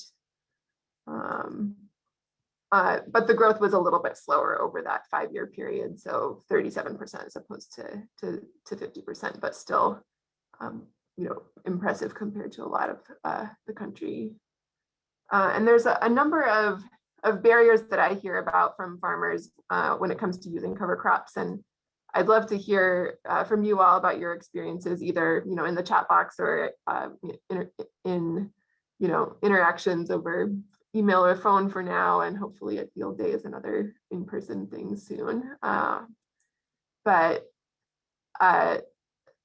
some of these challenges that people face using cover crops can be addressed by improving access to information about optimal management, such as planting timing, seeding rates. But as a plant breeder, I'm really focused on improving cover crop genetics. We know that a lot of farmers use variety not stated cover crops, which are kind of the Wild West of cover crops. They're of unspecified origin and quality, and you just have no idea what you'll be getting and whether it'll be well adapted to your regional conditions or your management practices. And you'd never plant a random unlabeled bag of corn or soybeans, but this is really common in cover crops. We do it all the time without blinking an eye, and so that's kind of part of my mission to change that dynamic a little bit with improved genetics and improved information about varieties that are available. So about 5 years ago, some of my collaborators got together to begin addressing this gap. They started out conducting a survey of farmers to determine the degree to which farmers wanted adapted varieties, and the results really confirmed that there's interest and a need for more cover crop variety research and development of new varieties.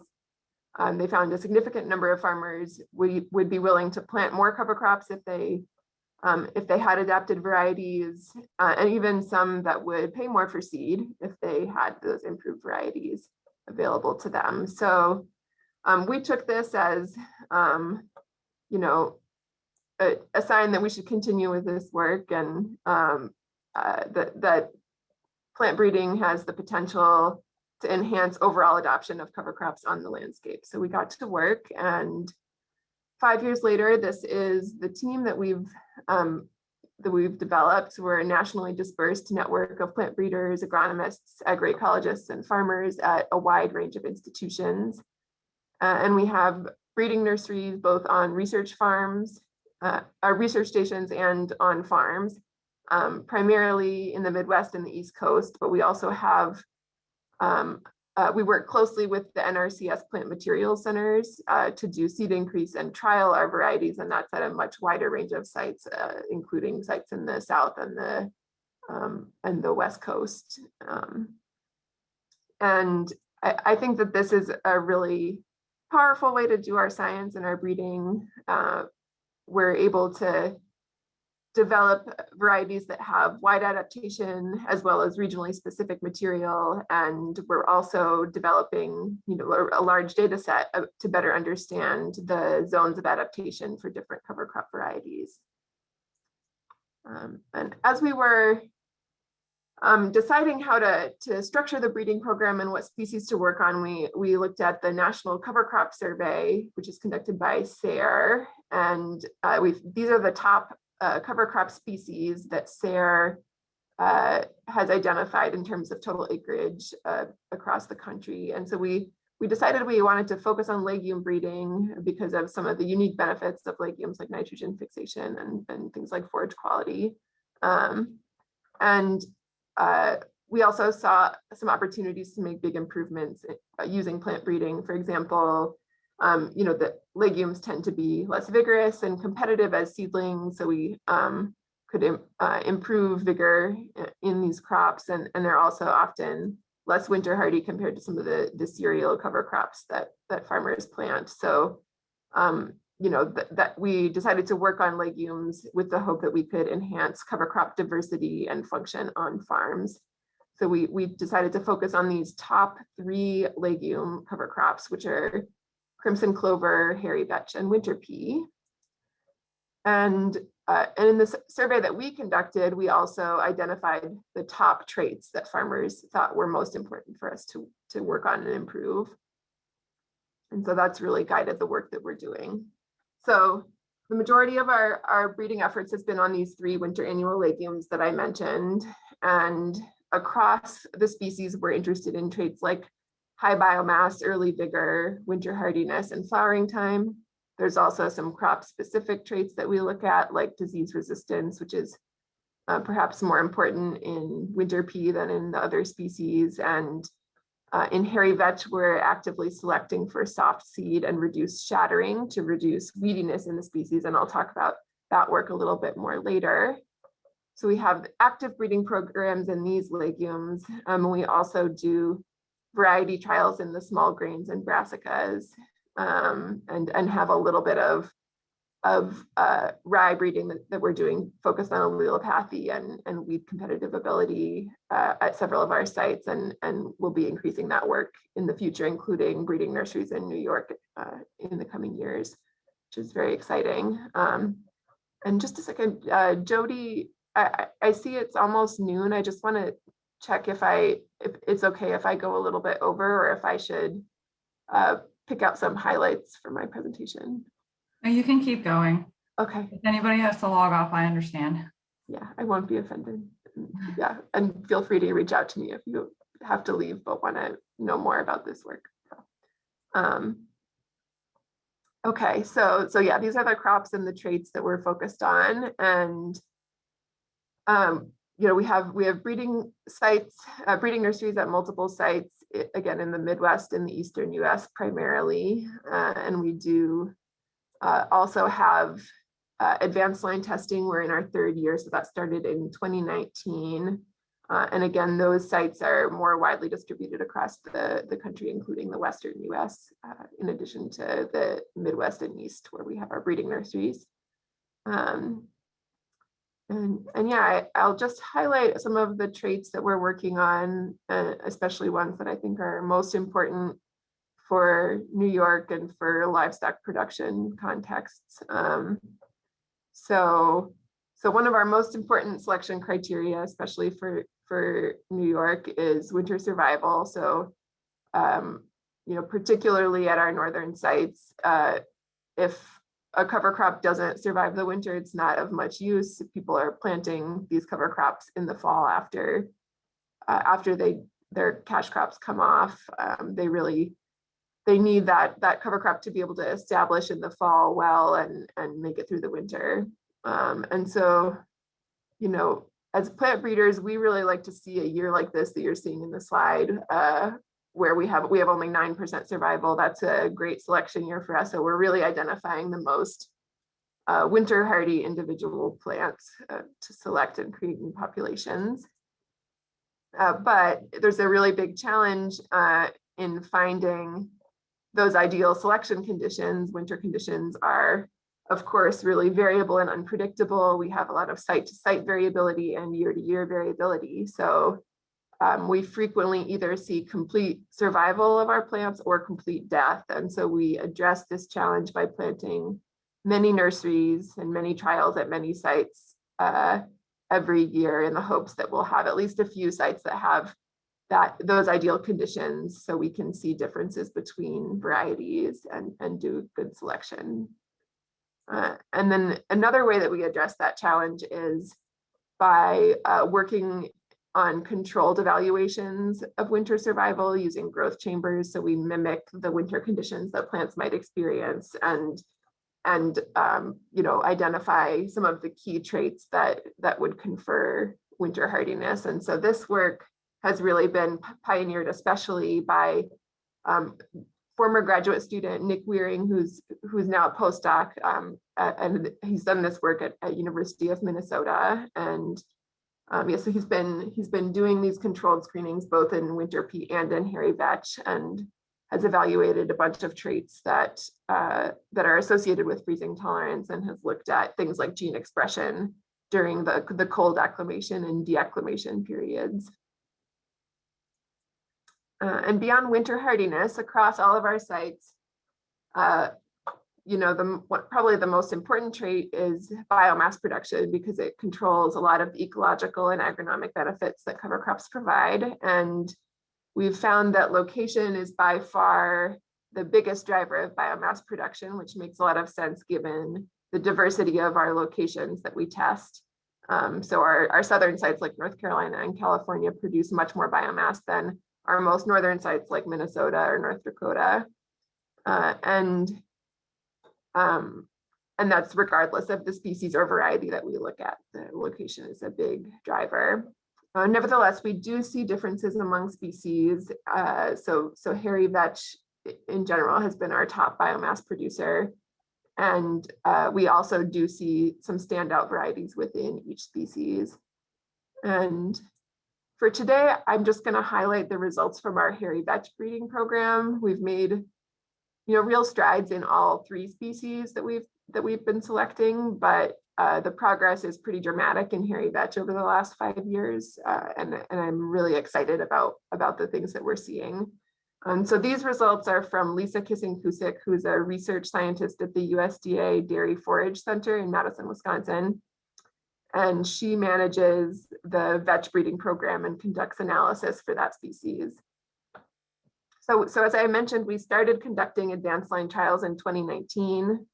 And in that first year, we had a much harsher winter, and we found this interesting pattern where we had this latitudinal gradient. So our Minnesota, we had a Minnesota breeding line that was really the top biomass producer at our northern sites.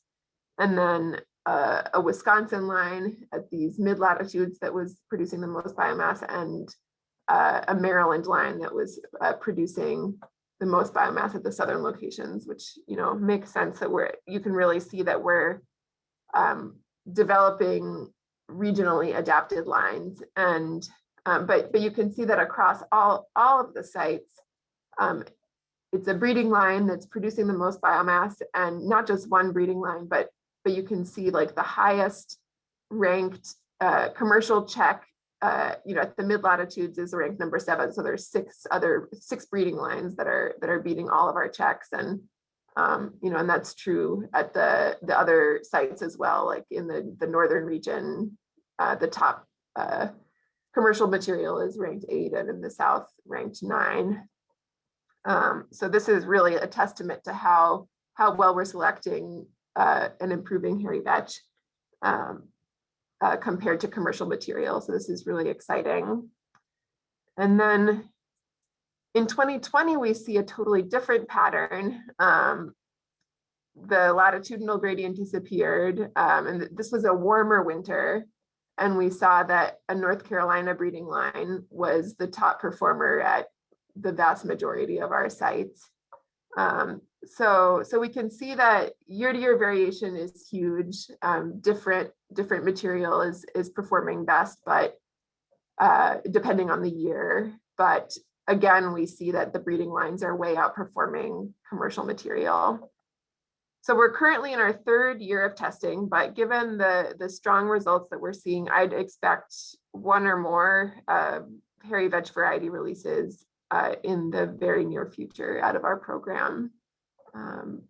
And I guess in addition to the biomass results, which I think are very promising, across all 3 species, we've been doing forage quality testing and have had seen excellent results. We do see that species, environment, and harvest data are much more important than variety across our species in terms of forage quality, and that the early flowering lines tend to have lower forage quality than the later maturing lines, which is perhaps not surprising. Okay, in addition to forage quality, we're also doing a lot of work on hard seed in hairy vetch. So as many of you may know, compared to some of the other cover crop species we're working on, hairy vetch is a bit more wild and less well behaved. It's known to cause problems with weediness because it has a high degree of pod chatter and hard seed. So the plants are dropping seed before it can be harvested, and the hard seed coats mean that the seed stays dormant and germinates in subsequent years, competing with cash crops. And so in the survey that we conducted back in 2015, we asked specifically about hard seed in hairy vetch, and we found that grain producers in particular were especially concerned about this issue compared to other farmers. And so we took that as a directive that we should work on this problem. So several of the sites in our network, again, led by Lisa Kissing-Kusik at the Dairy Forage Center, several of our sites have been selecting for soft seed and low pod chatter. And we've successfully selected for both of these traits and have developed some critical research tools as well. So we've sequenced the hairy vetch genome and are identifying genes that regulate hard seed and pod chatter. So now we're able to use markers to more rapidly select for these traits. And so in addition to releasing varieties with higher biomass and other key, vigor and winter hardiness traits, we'll also be releasing soft-seeded lines in the near future. And then I guess briefly, I'll talk about another big barrier to cover crop adoption that we hear about a lot, which is the short planting window in the fall after cash crops are harvested. Increasingly, we're seeing that farmers plant their cover crops before cash crops are out of the field, either later in the growing season, but in the fall, but a significant number also interseeding earlier in the growing season. So amongst the about 50% that were planting cover crops prior to cash crop harvest, nearly 50% of those had tried interseeding during an early growth stage. For example, that would be between about V3 and V5 in corn. So planting when the corn is small, and then the cover crops are persisting under the canopy, and then have a chance to get an early start before winter. And this is a practice that isn't, I would say, fully mature, but results are somewhat encouraging.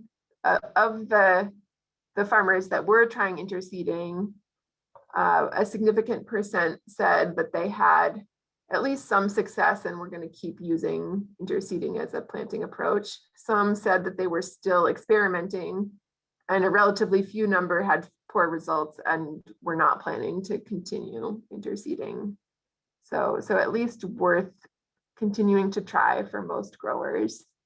And I would say I'm in the bucket of still experimenting with this approach. We've done some variety trials and other experiments with interseeding, but one of the challenges really is that you might get good establishment, but then as the corn canopy closes, the crops struggle to survive in the relative darkness and in the shade of the corn canopy for weeks or even months until the corn comes off.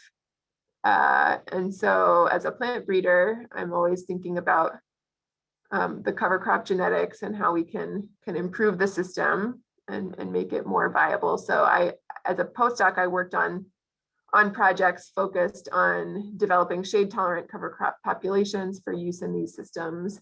We've taken a few different approaches, doing a variety trial interseeded in corn, and also doing some screening in a greenhouse. So we used shade cloths to create kind of an artificial environment to mimic the corn canopy, so we could select among a large number of genotypes. And we started out doing this work in crimson clover, but may expand to other species in the future. And I'm happy to talk about that work more at another time.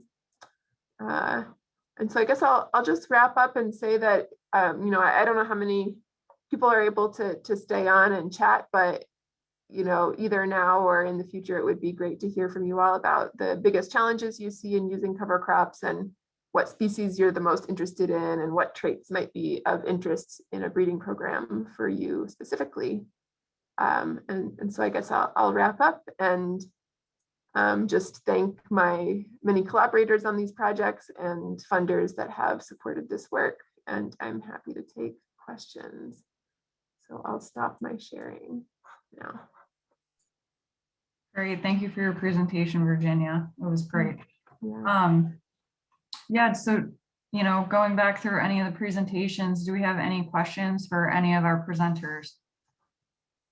Again, you can type them in the chat box for us. We don't have that big of an audience to overflow the chat, so it's up to you if you want to use the Q&A or chat. I see that Deb asked about a picture in my slides. I'm not sure which slide she was referring to. Deb, do you want to unmute or type, and I can see if I can answer that question.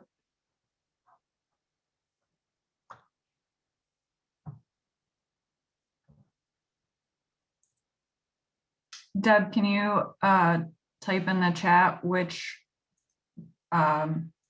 slide you were talking about?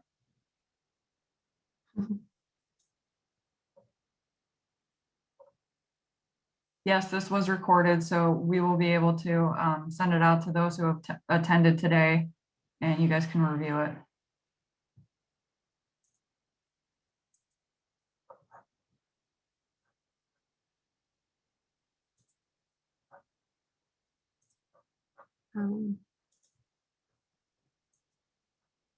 It had the Yeah. crimson clover in it. Deb, is it this slide? Sorry, whenever I share my screen, the chat She goes said away, yes. so I can't see what she's writing. Did you say? Yes, it is. Okay, this is a some brassica species. I'm not sure which one. We do trials with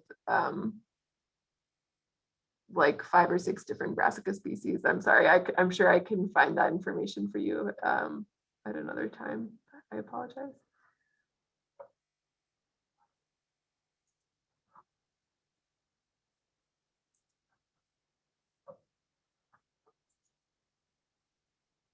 Does anybody else have any other questions? We'll do a last call. You guys are all being quiet today.